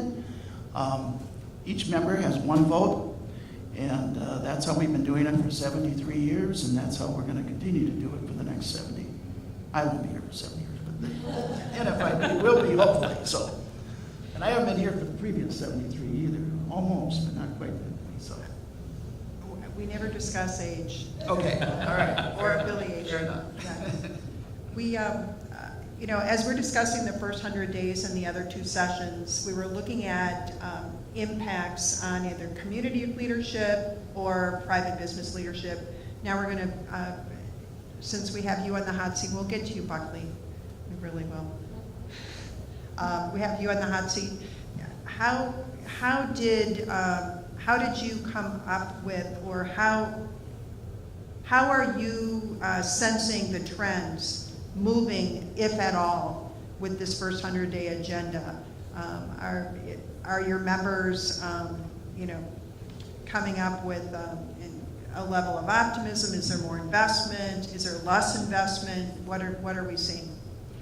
Well, I think we have something called the Optimism Index, and one of the characteristics, or really the trademarks of NFIB, is the research that we do of the small business community.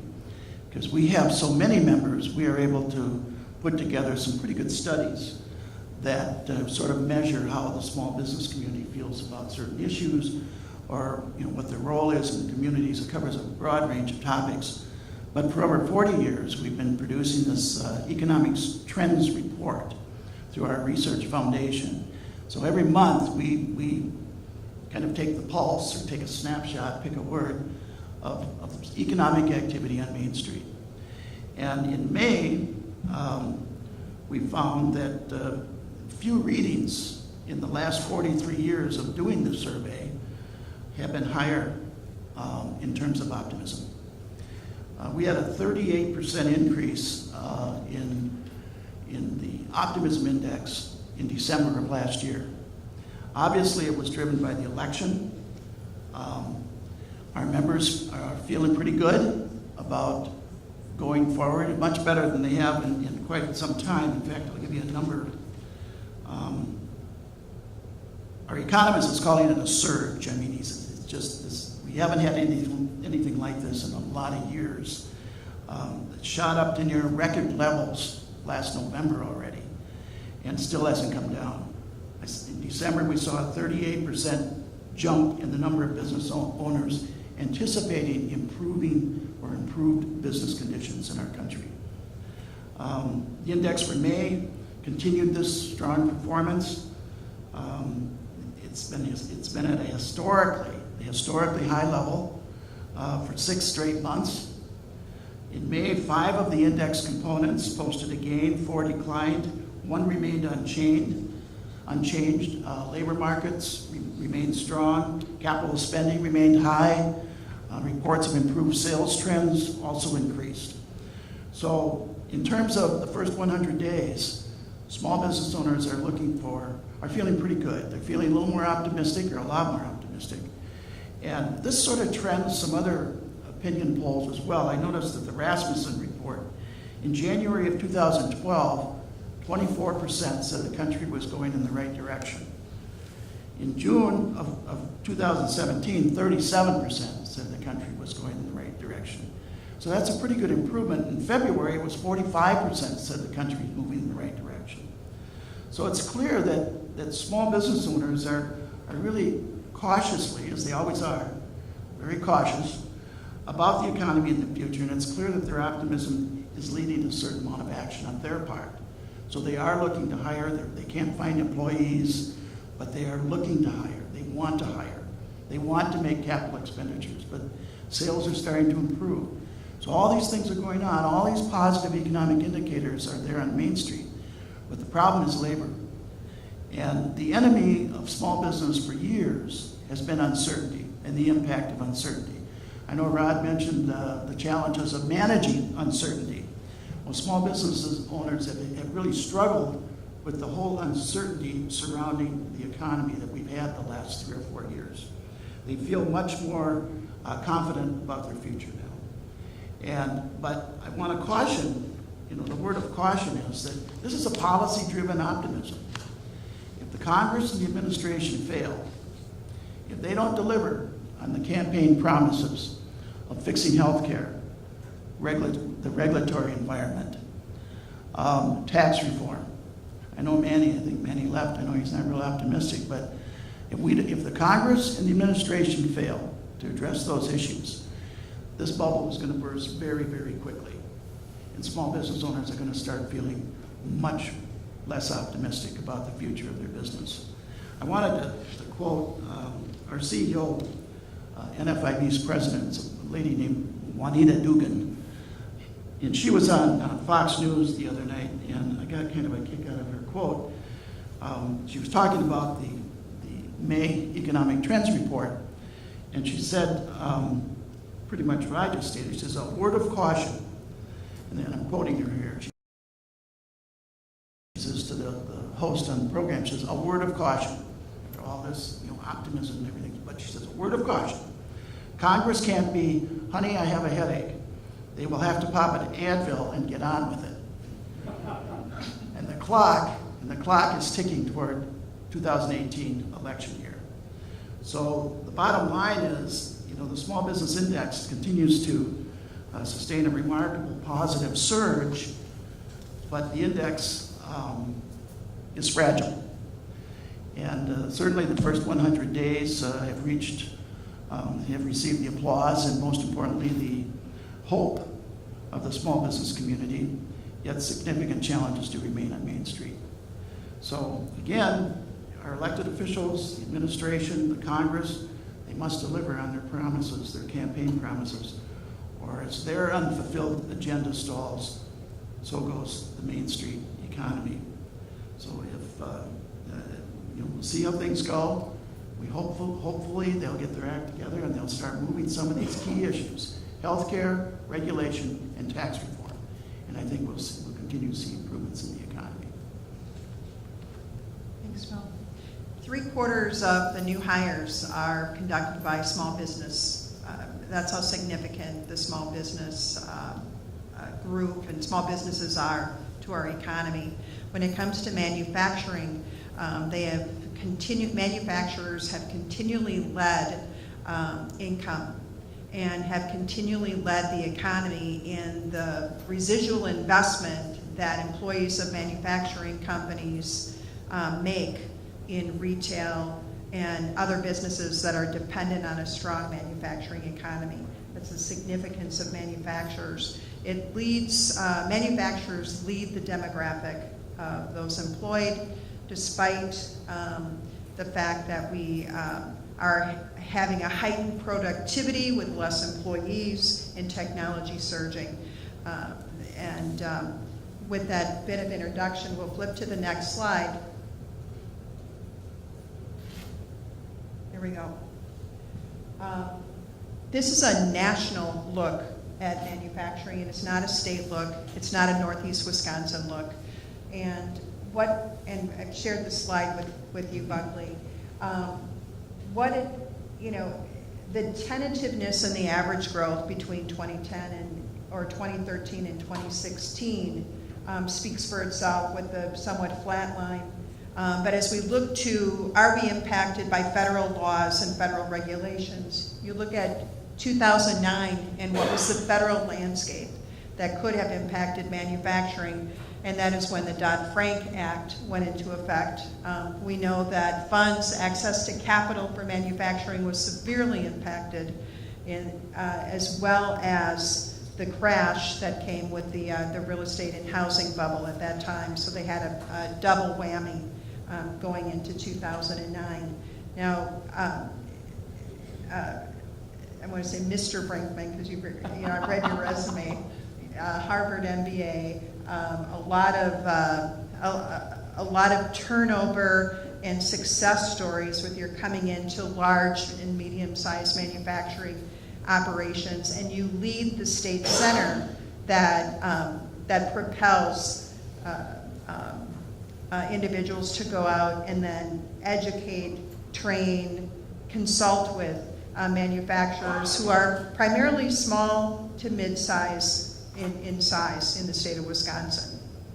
Could you introduce first yourself from a more personal nature and what it is that drives Buckley Brinkman to lead the Center for Manufacturing and Productivity for the state of Wisconsin? And what are some of your leadership principles? Sure, absolutely. Thank you. I'm so happy to be here. Good morning, everyone. This is just a fantastic opportunity for me. I grew up in Madison. I'm the son of a Lutheran preacher. So some of what Jim was talking about this morning I could relate to directly.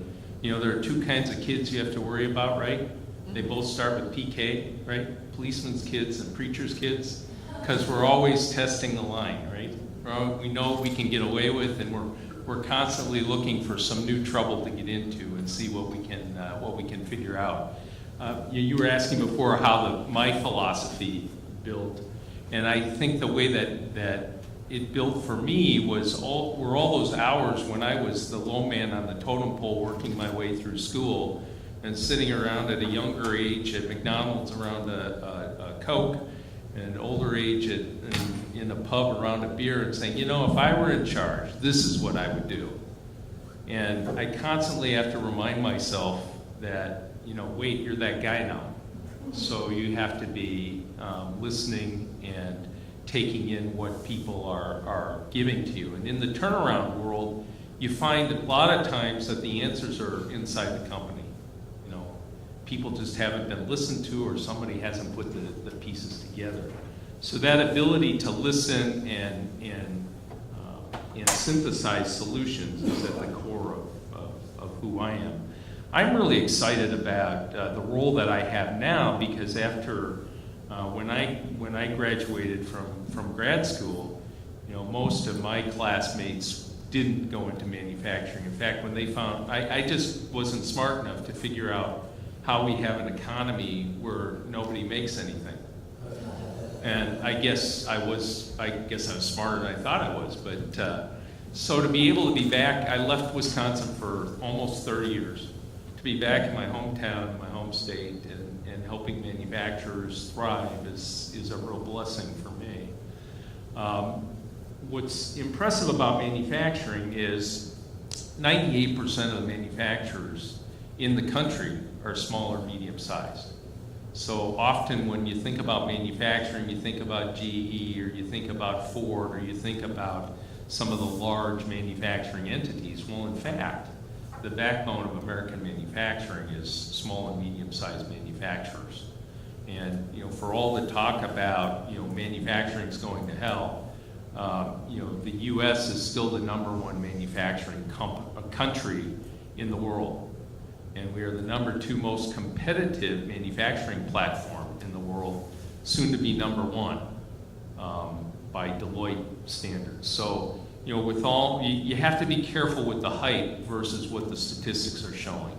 Manufacturing in the country is very strong, is world class, and has a lot of potential. Does it look the same as it did 20 years ago? Absolutely not. Are there new challenges? Absolutely. But where we're going right now is a pretty positive side. Now, I'm not used to being the pessimist on the panel. I think that for manufacturers, by and large, the challenges are pretty clear. The challenges are pretty clear. The economy is pretty clear. It's pretty clear what success means. It's been pretty clear for at least 20 years. I mean, I think a lot of times in going out and dealing with businesses on a one-on-one basis, you hear, well, we're going to wait. I remember hearing this back at the beginning of the 2 election cycles ago. We have to see who gets through the primaries. Oh, we have to see who gets elected president. Oh, we have to see who gets, how they form their government. And we constantly see that cycle every 4 years. I think companies in general, I know manufacturers specifically, are saying, we have to see what's going to happen. This is just too uncertain for me. Well, business people get rewarded for addressing uncertainty. So I think that people that I've seen be successful are the ones that can make the small bets, and try something out. They aren't betting the farm, but they're making those incremental investments. They're testing things out, and then they do that a lot of times in the downturn. And when the upturn comes, they're ready to take advantage of it. I agree with Bill. I think the biggest challenge facing the U.S. economy for the past 15 years has been the inactivity or the inability of our Congress and our president to be able to come together and practically address real issues that are coming at us. I think the prime example of that right now is what's going on with the healthcare bills. We're not seeing bills. If you're looking at the bills, you're not seeing bills that are being built so that they address specific issues. You're seeing bills that are being addressed to address political agendas and also to get a bill through Congress. I'm not sure that's a good way to be addressing any issue, let alone one that touches as many people as healthcare or is as complicated as healthcare. So without being a proponent of any position, the ability of Congress to show that they're functional and the ability of the 3 branches of government to be able to fulfill their roles, I think is critical for the economy to function. Because right now I don't see any indication that we're in a place where Congress is going to be able to break this up, either with the major legislation that you discussed, with health care and tax reform, or even in getting a budget through. We don't see any indication with our dealings with the delegation and with Congress at large that there's a clear plan for having a budget any time before September 28th or 29th, if not after that. So I agree with you that that's the critical element. On the policy side, the National Association of Manufacturers is optimistic, 20-year high in optimism, but as you're saying, proof will be when Congress acts on the agenda that's laid out. Well, and I think there's a really interesting thing going on with the Federal Reserve right now. Mm-hmm. The difference between how the Chicago Fed and the Atlanta Fed are trying to predict the economy and their indices. The Chicago Fed is going much more with structural indicators, past indicators. The Atlanta Fed has been trying to incorporate the optimism, the mentality or the softer statistics, and so far they haven't been very successful at correlating those. And I think one of the big issues going forward is we have a structural issue. Mm-hmm. If GDP growth is a simple equation, it's workforce growth plus productivity growth, and especially here in Wisconsin, depending on whose projections you take about workforce participation and how long people are going to work, the best predictions are saying that our workforce is going to stay basically flat. So that means you get a zero in the first part of that equation, which means you have to make up any kind of growth in the second part of the equation. And to get a steady 3% growth in the economy means we have to hit productivity levels we haven't seen since World War II. So I think that's when we're talking about getting serious economic growth, I think all of the rhetoric around regulation and around taxes hides the core issue, which is individual manufacturers have to get more productive and have to address the issues that are right in front of them. Let's get to that. Your predecessor, Wisconsin Manufacturers Extension Partnership, has issued press releases for the last 20 years where its impact on the economy and jobs has been upwards of $40 to $100 to $147 million injected into the Wisconsin economy.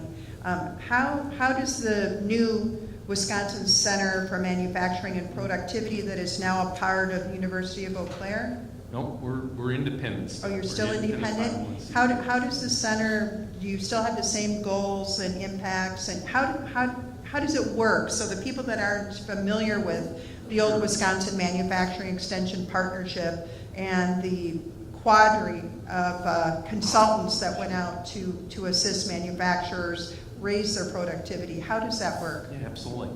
Well, the MEP system, every state has an MEP center. There are 51 of them across the country. I'm still not sure how Puerto Rico snuck in, but hey, they're there too. So it gives us a pretty strong network, and we're focused on helping small and medium manufacturers. Here in the state, the NIST, who holds our cooperative agreement, said we will have only one center in the state of Wisconsin. So we had two at that time. So as what happens a lot of times when the government intervenes, instead of going from 2 to 1 organization, we went from 2 to 3. So the WMEP and the Manufacturing Outreach Center at UW Stout are both still in existence. And the thing that's becoming exciting is that the WMEP has always been very much focused on developing programs that multiple manufacturers can use. So whether it's supply chains or sustainability or exporting, or now we're working on productivity with the state of Wisconsin, those things have been programmatic. Where the MOC has been successful is in really connecting individual manufacturers with applied research and the resources of the UW system. So a lot of times when you walk into, I know with the Motion W people in Madison, you can spend 9 months just trying to get somebody's attention. If you get somebody's attention and hold your breath and write that 6-digit check because you think it's going to be worthwhile, you still haven't dealt with the lawyers. Well, what the MOC can do is it can give you either a quick no or a quick yes. And if you get a yes to your project, if that yes comes today, you can be working on it tomorrow. because of the system that they have to quickly engage the UW and a said contract. And so now what we're able to do is take the best of what's programmatic and able to be developed for a group of manufacturers instead of by one manufacturer that has to be shared, along with the best research in the state of Wisconsin. It really gives us a much higher leverage point. And my funders are interested in impact, so that puts me in a very unique position. I'm a capitalist. I'll take money for the services that we provide, but if I can't provide real impact for our manufacturer, it doesn't make any sense for either of us to engage. So it puts us in a unique position. Mm-hmm. So results-driven leadership Absolutely. would be your mantra. Am I putting words in your mouth? No, absolutely not. I think it's a lot more about what are the results we're getting, rather than can we measure all the tidbits that go into that and micromanage how we get there.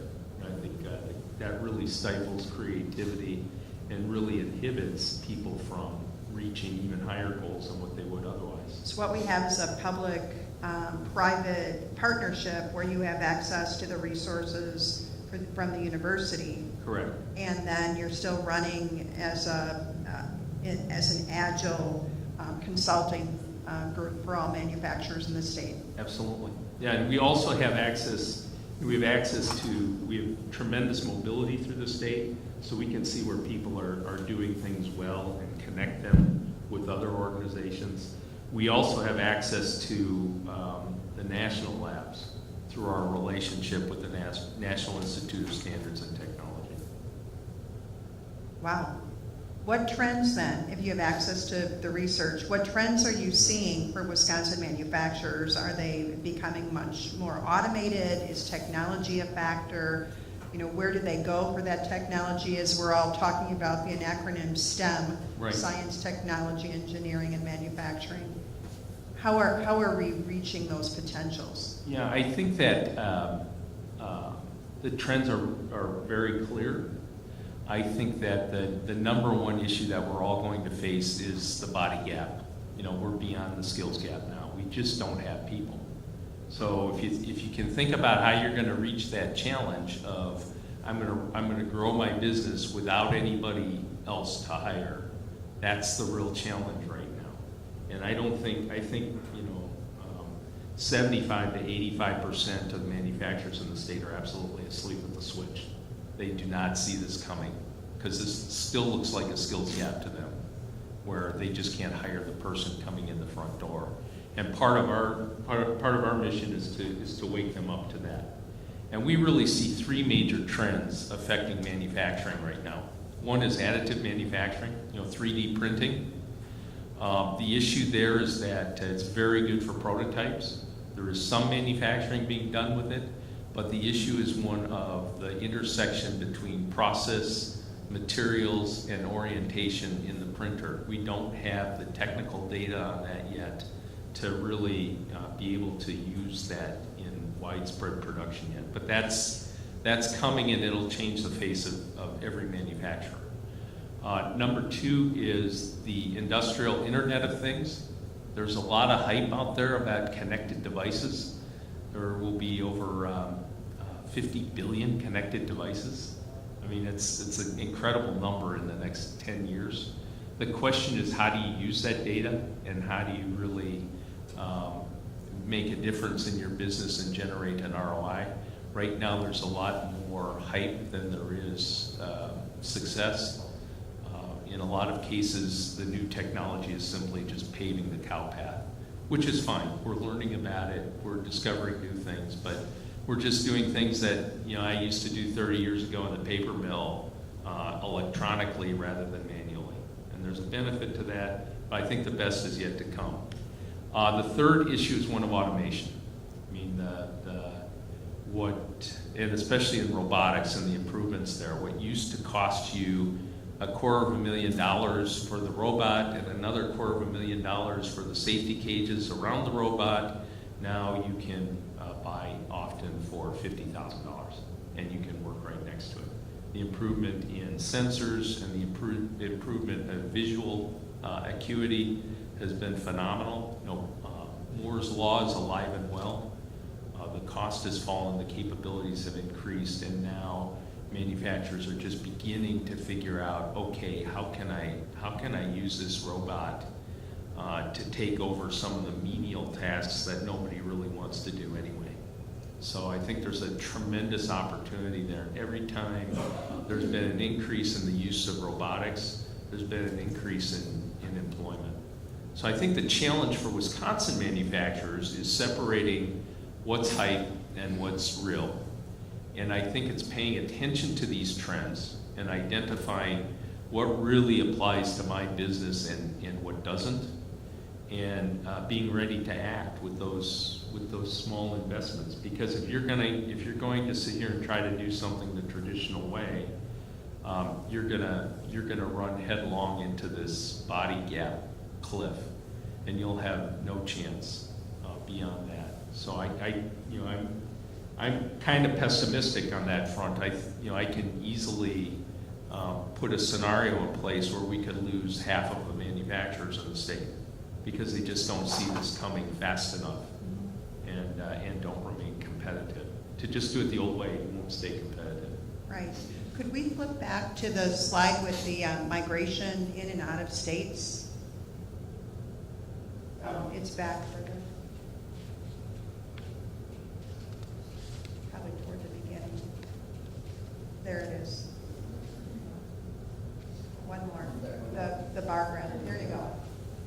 You know, as you're talking about the talent gap, body gap, and we're looking at other states that are attracting talent, whether or not it's tax incentive or regulatory climate or universities. Wisconsin has long stood on its education and partnership between technical colleges in business and industry as an advantage to pull talent in. Now we're seeing locations that are advertising to the cloud generation, we're now calling them, that needs to be eclectic, fun, diverse, music driven, etc. And we're seeing where Wisconsin is sliding. So if the migration statistics out of the U.S. Census Bureau are any indication, then we're going to need to pair that with the needs of manufacturing and look at that trend as well. Now I'm going to ask you another question. With the uptick in robotics and 3D printing and the possibilities of manufacturing, how are we relaying this information to the technical college systems and those universities that are specializing in manufacturing? Well, I think they're already there. The additive program that's going on up here at Northeast Wisconsin Technical College, the export initiatives here that Dr. May has going on, I think we have one of the best technical college systems in the country. In my travels around, there are very few states that have the partnership between government, education, and industry that Wisconsin has. And I think that's a relative recent phenomenon, because I think the presidents, it's a lot of credit to them, to Dr. May and her peers, that now they're working together across the campuses to really share information and approaches rather than creating it as individual fiefdoms. So I think that's happening. I think that's happening as we go forward. I think our two major research universities are doing a good job of something that's going to be 10 years from now or longer for a small or medium manufacturer. I'm a huge fan of UW Stout. They are Wisconsin's polytechnic university. They have partnerships with some of the technical colleges to provide engineering degrees across the state. And if you're talking about a degree program, any degree program that they have there has a straight line from the classroom to industry. Whether it's their healthcare degrees or their manufacturing degrees or their engineering degrees, that is a straight line, as straight a line as you're going to get. If you want to study ancient Indian civilizations, you're probably not going to go to UW Stout. if you want to have a practical, hands-on, with experience engineering degree, golly, it's hard to find a better place right now. So I think the folks that are focused on it understand what's happening. I think one of the things I get concerned about is when our university system describes how they have students that are ready to go, and there's a real disconnect with industry. I mean, 95 when you look at the UW system and their surveys, they say 95% of the professors say their students are industry ready, and industry says it's in 20 to 30% range. So there's a real disconnect there, and I think there needs to be a lot more conversation there about are you really ready? The new head of workforce development recently had a press conference, and he talked about the need for demand degrees and demand certificates throughout the university and technical college systems. And I think that's where you're getting to. How are we relevant, and are we meeting the needs of the economic climate while still preserving the liberal arts tradition in order to make sure that innovative thinking is there as well? Well, I think our university system is in jeopardy right now, because I think they're using an outdated model. I mean, the idea that when I went through decades ago, that you could get your degree and be pretty well set is dead and buried. Right. I mean, in the model that UW, that most of the campuses follow, I know from my experiences, the only time I'm contacted from UW-Madison anymore is when they want me to join the Alumni Association or they want a check from me. And I think the most critical things that students need to be doing right now is saying, hey, there are two things you need. You need to learn how to learn, because you got to do it the rest of your life. There's no option anymore. And then number two is getting trained for that first platform, wherever you're going to land on that first platform. Because as soon as you get on that first platform, you better be learning for the second one. And the classroom four-year degree model doesn't work too well for that second one.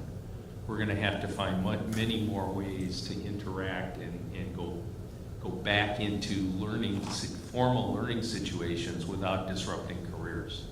Now, whether that's MOOCs, whether that's other forms of online learning, or whether it's revamp of the classroom thing, it's a big challenge. And I think there's too much brick and mortar invested right now for the colleges to quickly change. But we're going to have to do that if we're going to remain leaders, saying that we need to have these four-year institutions with students sitting in the classroom. I don't think that's a viable model going into the future for most of our campuses. Let's take the last two slides for trend lines in Wisconsin, just so we're looking at all the variables on the slides.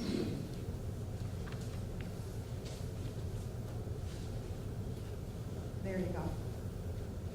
As a comparison, again, data from the UW Extension comparing Minneapolis, St. Paul metropolitan areas and the health of metropolitan areas versus Wisconsin, and we're seeing a very different climate.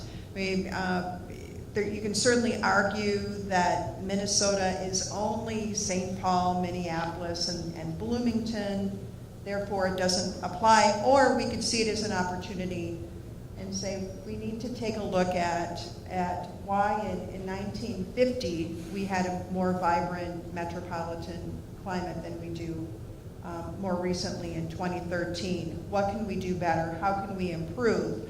Because as you're attracting talent, there are demographics that are seeking out the Atlantas, the Minneapolis, the Seattles, Denver, and so on. So we're losing an opportunity if we don't take a look at that. And again, Northeast Wisconsin is the exception to the rule. We're seeing a lot of attraction to Northeast Wisconsin in terms of the arts, music, environment that's attracting individuals in what's growing into a megapolis with a 1.1 million population that spans between Fond du Lac and Green Bay. So that may need to get on the radar of the next data put together. Now let's go to the last slide. Now there's a lot of discussion about the 41 corridor. How can we put metrics together? How can we improve this regional approach? And if we would cast the Northeast Wisconsin in the same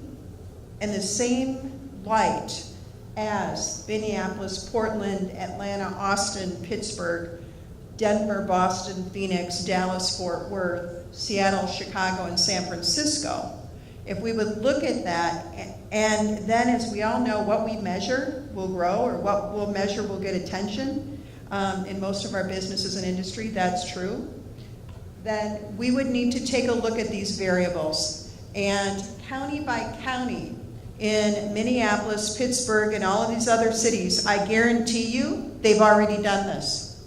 And they already have their numbers. And they know what they are.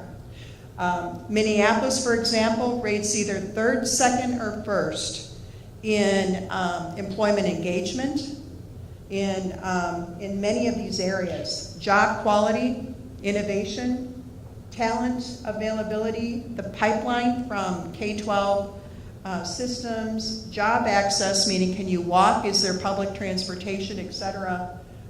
Energy resources, competitiveness with energy companies, are there buildings available, warehouses available, land available to build, and all of their counties already report this out on their websites so that an investor can see in a snapshot what we're talking about today. What type of competitive advantage do we have in Northeast Wisconsin and Wisconsin? And I just wanted to put this slide up for your information. As a leadership scientist, I guess you could categorize me, I hope I have that label. If I were making policy decisions, I would want to measure all of the areas that would align with who I would want to compete with for that body counter. That sounds almost like an investigative TV show, by the way. I'd rather say talent count, and see how we stack up. It may help us all. It may be something to think about. It's the last provocative question that I'm going to leave you with, is how do we stack up with all of these demographic variables that we could very well measure and are measurable. That's what a leadership scientist in public policy could do and could provide. Is insight in using big data, which is where I come from. I use big data to measure econometrics, to measure leadership type, and even something I created called the Integrity Index, which you folks were talking about. Will Congress deliver on its promises? It's a very sophisticated algorithm, but it's something that that I've used both in my dissertation and my most recent study on the last presidential election. Be very doable in econometrics. Be interesting. Integrity. It's interesting. So I have a unique perspective. So I'm from Mississippi, and once I graduated college, so I'm a Gen X. Once I graduated college, I moved to Atlanta for this very reason, because the perception was there's opportunity there. I had friends there, and it attracted young talent from Alabama, Tennessee, different areas where it's the best and brightest that have graduated from school, whether it's technical, whatever, and they come there for opportunities, right? And now I've gone, Schneider recruited me from Atlanta. I had to work for them in Green Bay, and I was more apt to do it because I was a very mature man, and so it didn't matter if there was, and I'm just using what it's like nothing to do, or somebody may say it's boring, but I think that if we have the raw material for my agenda, this is outside of only here, 3 years now, but we have the raw material to become somewhere where young people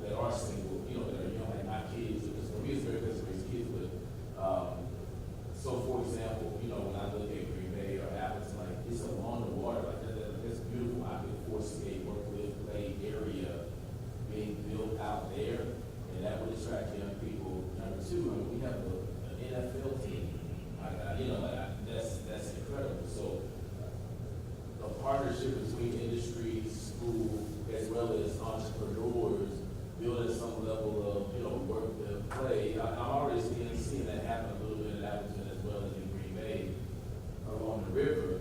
I just see it as a place where you could attract the best and brightest from not only the outside of Wisconsin, but also Iowa, Minneapolis, all those French towns where it's just a young kid, guy trying to make a name for himself.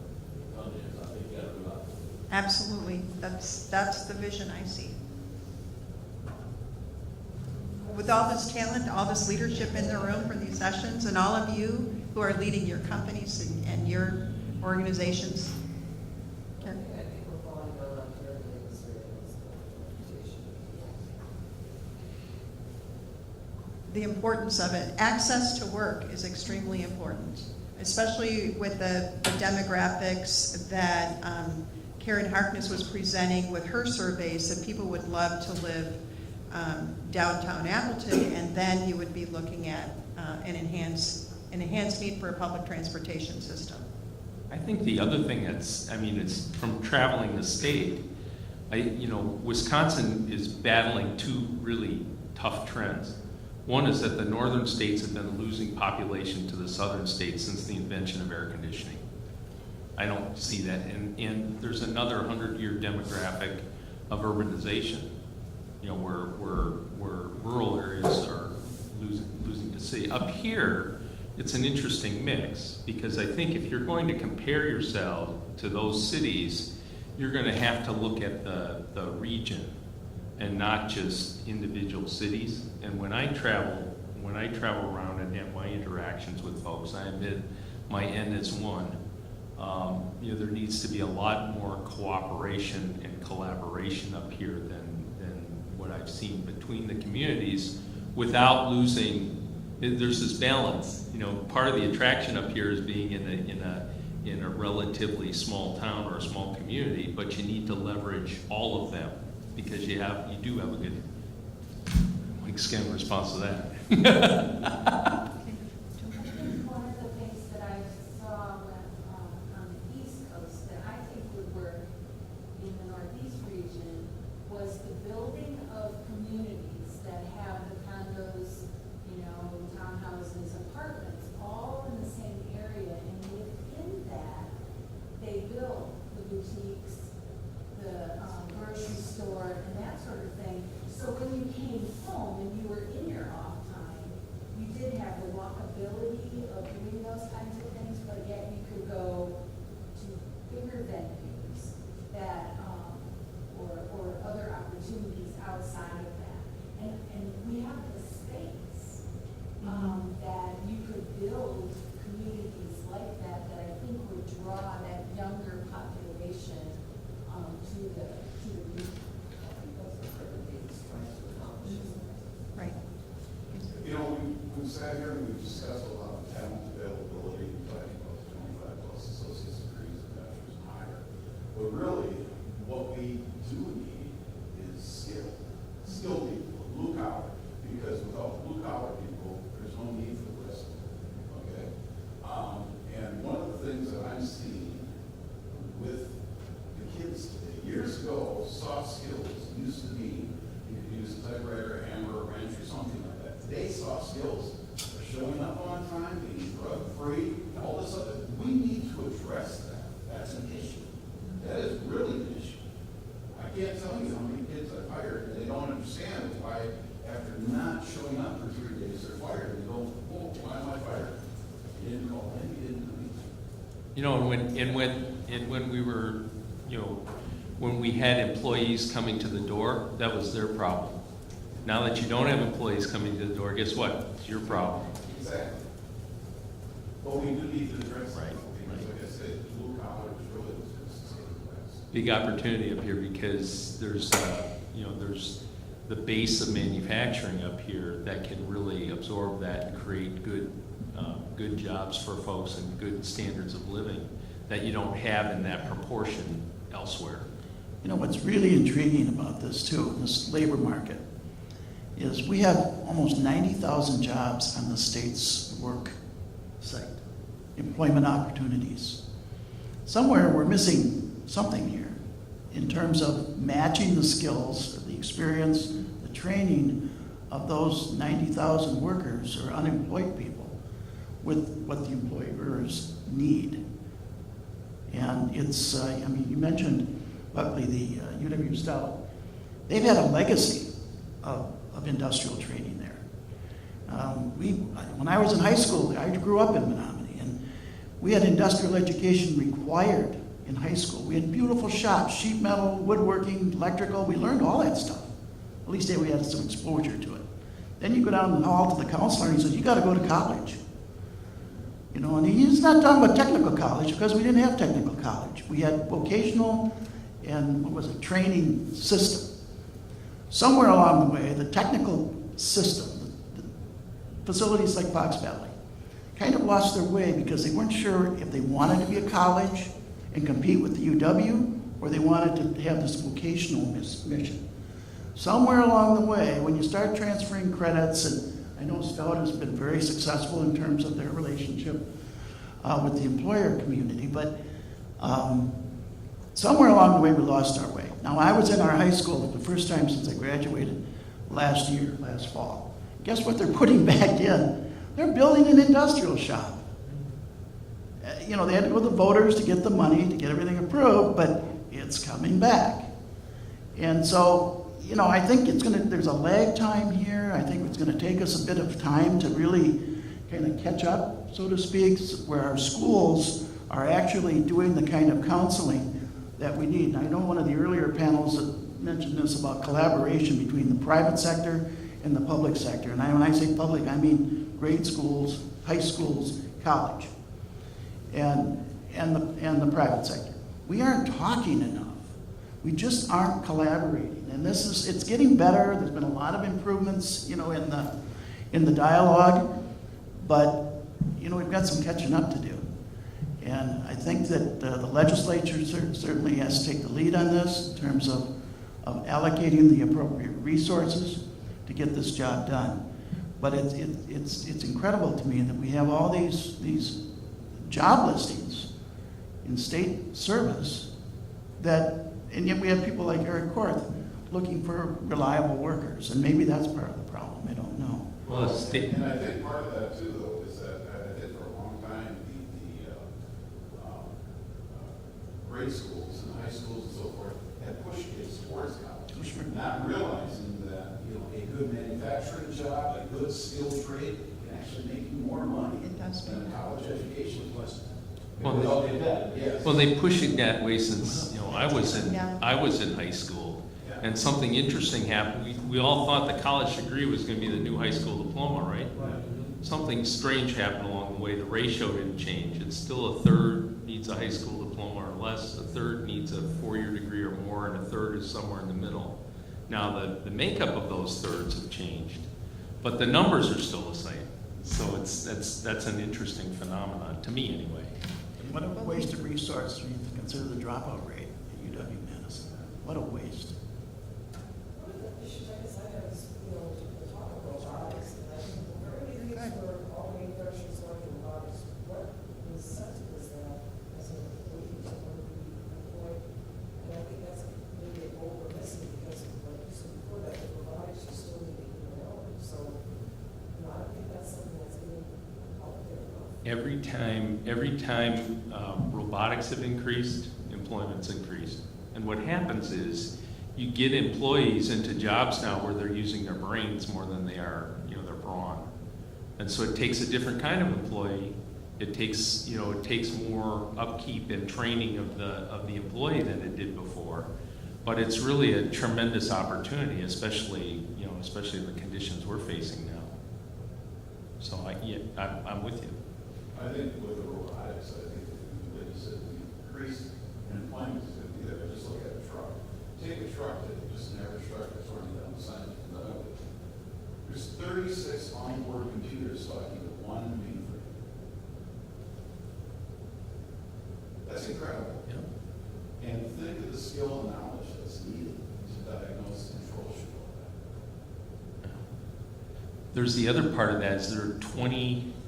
You probably know the number better than I do, but there are 28 or 29 states where truck driver is the number one occupation. So what if autonomous vehicles come in 7 years rather, or in 3 years rather than 10? How's that? We're one of those states, by the way. What if that happens faster? What do we do with those folks? Exactly. Interesting stuff. Well, Mike? Yeah, just address what Luckily is saying, I'm also a regional commissioner in the East Central Wisconsin Planning Commission. We are going to be kicking off a strategy session called Initiative 41. There's been a lot of discussions over the years of collaborating between, we're calling it Green Bay to Fond du Lac. And we're looking at it like a corridor, like the I-5 corridor in California, and the I-95 corridor on the East Coast, being able to attract businesses to a total area versus a city or whatever. We'll be asking some key people in tech colleges, government, and business to be a part of the strategic planning to actually, some from the private sector versus just sitting around and talking about it, actually putting some things in place that will do something about it. So you'll be seeing more about that. We've hired an outside consultant. We've got a grant from the Department of Defense, and we've hired an outside consultant that will be actually running that strategic plan. And you'll be seeing more about that within the next 2 or 3 months. Some of you may be tapped on the shoulder for that. So it's coming. Well, here's a framework Right. That's very good. to begin. Well, before anyone else leaves, We can do this last session real quick. yeah, please. Terry's asked me to kind of facilitate Dr. Schneider. the ending portion of it. Most studies have shown that when attending functions like this, you get about 2 or 3 good nuggets that you're going to take with you, or something that has that aha moment when you're going through these. So I would like to hear from you guys, and I'm sure everyone else, some of the things that you're going to take away from this meeting. For me, something that hit in my head was actually from the very first one. An excellent failure is what you called it.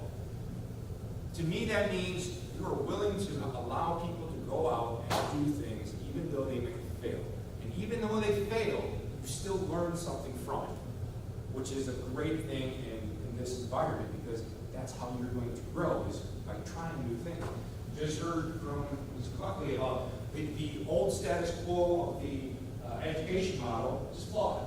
It's not progressive.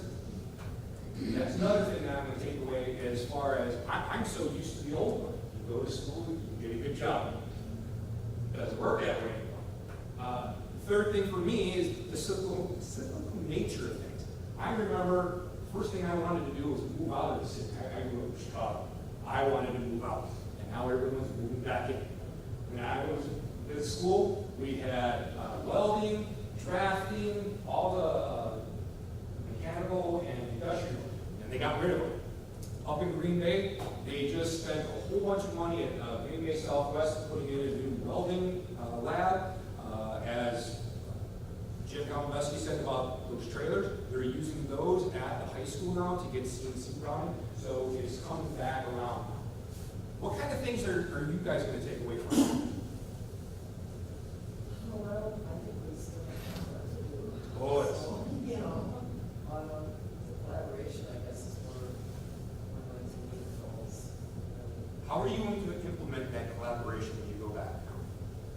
Well, I'm kind of here as an outsider, so. Sorry, I'm a law enforcement guy, and I'm a teacher, so. Sorry, I said the question. How are you going to use that collaboration when you go back to where you are? Well, I'm involved with Facebook, investor, and one of the big issues we're working on our house and transportation. Okay. There's so much to consider, there's so much.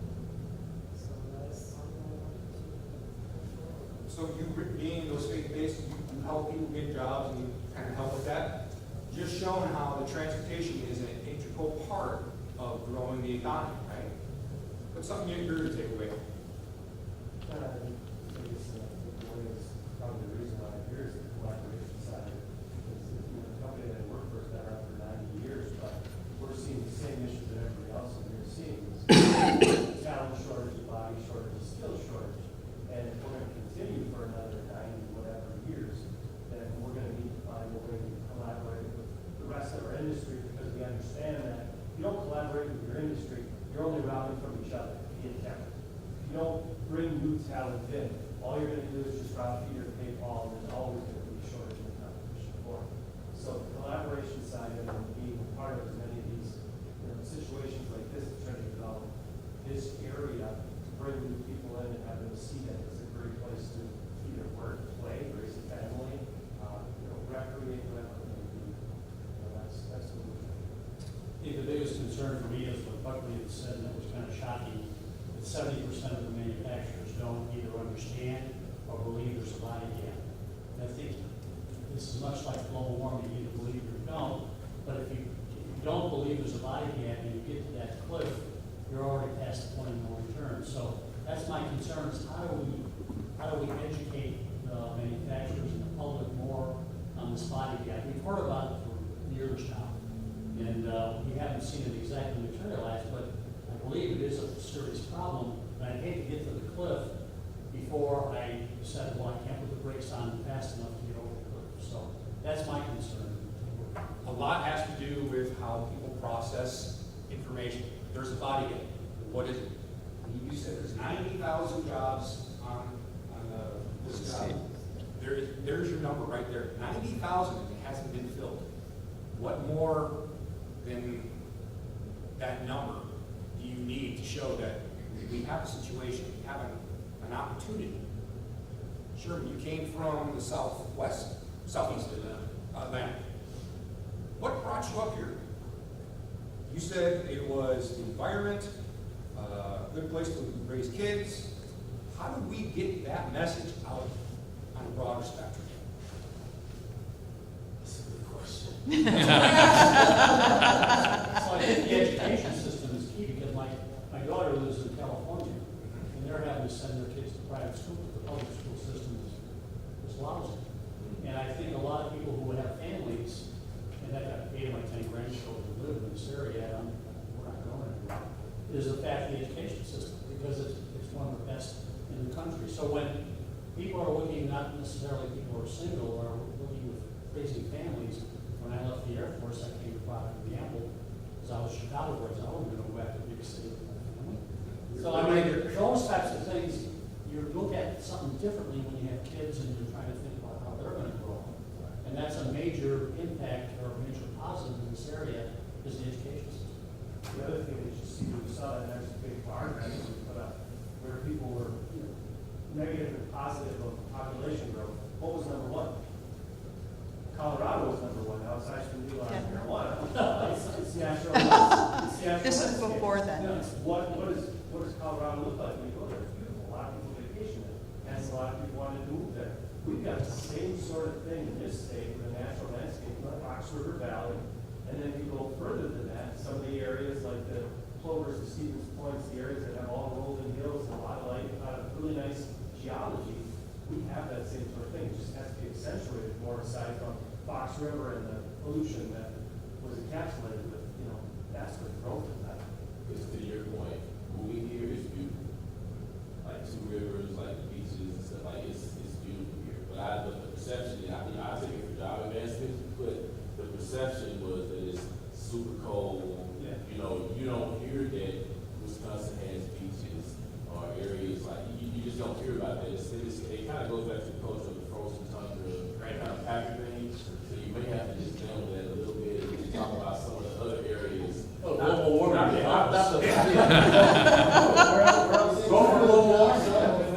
Where else do you have that you can surf at one time of the year and ice fish another time? Right. A friend of mine lives out in California. He came out for a visit. He was astonished by not just the hills, but the colors. Because I went out to California and everything is that lovely shade of dead because of drought.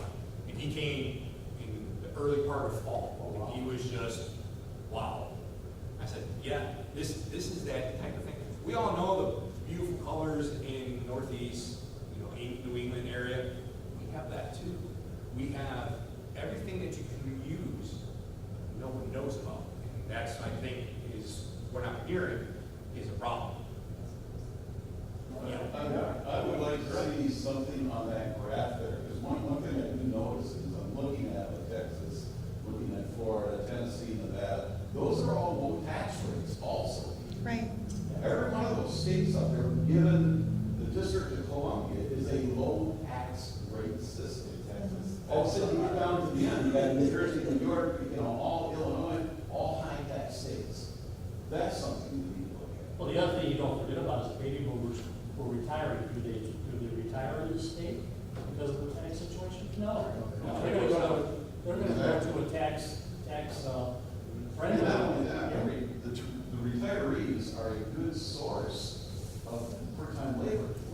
If you can keep them. And investment. And knowledge, because they've been doing it for so long. Absolutely. We have to be careful with taxes, though, because that's what provides our services, our garbage, our police, our fire, our water. I understand that, but only in government, when you do more, does it cost more. If I go to a manufacturer and I want one piece versus 10,000 pieces, it's cheaper. Only in government is it the other way. Yeah, the one thing you do have to be careful of is that the market economy is a terrible way to handle social problems. I mean, when you start applying an inappropriate solution to a problem, it gets really bad. Does anyone else have?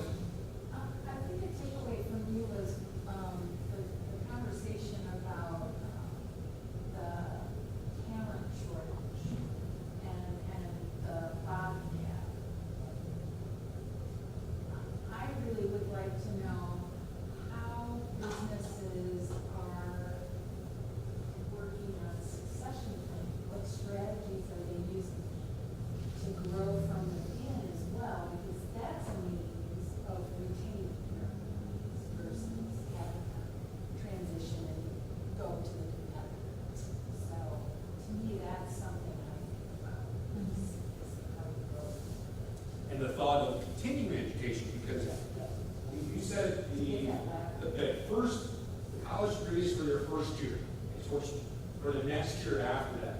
So what's being done on a large scale to get you from level 1 to level 2? Because they're not going to do that in the university. They're not necessarily going to do that in a tech college. So what's being done in the partnership and collaboration to get to that next level?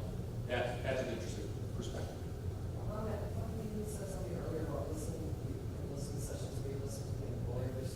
Do you include the employees in that? Because, you have to know what the employees want and what they want. Yep. No, we certainly encourage the employers to do that.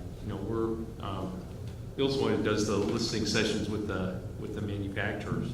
So we'll be in their operation. We're helping them with the operation. So that's part of our gig is figuring out new ways that people can be engaged. But one of my takeaways is what Sherman said. I have enough confidence in my own ability to attract people and retain people that I'm able to let them develop. And so often we run into places where people are just the opposite. I'm not going to develop them because I'll go somewhere else. I just want to ask Bill one other question. You said you survey all of your members, and statistically, surveys are about 1%. What percentage do you get from your members on your surveys? On the economic trends report, on the May report, we had like a 14.5% response. We have a 5,000 member sample that we take, so it goes up to 5,000 members. So we had about 14.5 on that one. On our state ballot, we don't tabulate until we have at least 5% back. And then we continue to tabulate until, I'm not sure how long they continue to tabulate, but they continue to tabulate. We found that once we have a 5% sample, that the percentages change very little. I questioned that about 20 years ago, 25 years ago. Our economists proved me wrong. So he is absolutely correct. You get 5%, after that the results are pretty much set with that 5%. So that's what we do. I got a quick question, maybe for you, Bill. We're, all the stuff we talked about today, and then now we're approaching the end of the biennial budget process in the state, and maybe you're more closer than anybody in this room, but is there anything coming out of the state budgeting process that might help with some of this at all? Very good question. It's a long process. it's interesting. You know, we have a one-party control of the legislature and the governor, and some would even say the Supreme Court, but we won't get into that discussion. But they aren't agreeing. There is genuine disagreements on how to plug the transportation deficit. There are genuine disagreements within the party, I mean within the Republican Party. Let's face it, they're going to write the budget. And they talk very little to the other party. The Democrats really aren't significant players with regard to putting together a state budget. But the Assembly and the Senate have fundamental disagreements about property tax, how to handle the property tax, how to fund education, how to fund transportation. They aren't even talking at this point. At least they weren't when I left Madison. Maybe they are today. But, and then there's the governor over here, who is pretty much running for re-election. And you know, as we turn the calendar, you know, everybody kind of is running, you know, they start running in 2018. Many of them are running in 2017 already. So I don't know where it's going to end up. I just don't have a good feel, and I've been doing this for 39 years. I've never seen one party, whether it's Democrats or Republicans, have so many fundamental disagreements within that party. And it goes back to kind of what we talked about earlier. They got to get along, folks. We all got to, you know, employers and employees, we're all in this together. And until we recognize that there's this ground in the middle that we have to occupy and we have to go to for the solutions to our problems, whether it's transportation, welfare, or what, you know, pick an issue. We got to get to that middle, because most of us aren't way out on the right or way out on the left, whether economically or politically. We got to get to the middle, and those are the kind of people, those are the folks we have to elect to public office to make progress. And so it's a question of moderation. I wish I could give you a better answer. End of the day, they'll pull it together somewhere. I think the longest time that we had before we had a budget was in October. They finally passed the budget. We're supposed to have it done by July 1st, and went into October. So, end of the day, I think they'll pull it together. You know, we're trying to get the personal property tax repealed, and at least take a bite out of that thing, because we know how that hits Main Street. But, you know, it's a matter of where's the money, you know, show me the money kind of thing. Yes, there's a budget, it's taxes and spending, so that's what they have to address. I don't have a good answer for you. I just don't. There's just not a lot of, you know, the word of the day seems to be collaboration, and there just isn't at this point in the process. And they've been doing this since, you know, February, actually. The governor delivered his budget address in February. So keep your fingers crossed. You know, we want to get them out of town. You know, get it done. The longer they're around, with all due respect, you know, as long as they're in town, there's always the potential to, you know, hang on to your wallet and checkbook, and you know, they can do damage. But I think they'll get it done. But it's I just don't know where they're going to go with some of the transportation. Is probably the biggest nut to crack. There's just doesn't seem to be a middle ground on that at this point. Stop building over roundabouts. You know, that actually was in one of the plans that was put forward, that the state would make the decisions on roundabouts, and you know, the legislature would be involved. So that actually was. Yeah. We're just about done, but one of the things that we need is your feedback. Even if you spoke here, listened here, anything. If you could fill out that survey so we can get some feedback from you so we can do a better job next time. My background is organizational development, actually. I'm always looking for constant improvement. There's nothing that can't be improved. So if you could fill those out real quick, give us some of your feedback, we would greatly appreciate it. Terry, is there anything else? I just want to thank you all for coming, participating, being a part of this first look at what leadership looks like on the community, on the business. Well, business, you've got that all figured out. But the community level and the governmental impact that we have on everyone. And appreciate your attendance, but more than that, appreciate your collaboration. That is the word of the day. Thank you.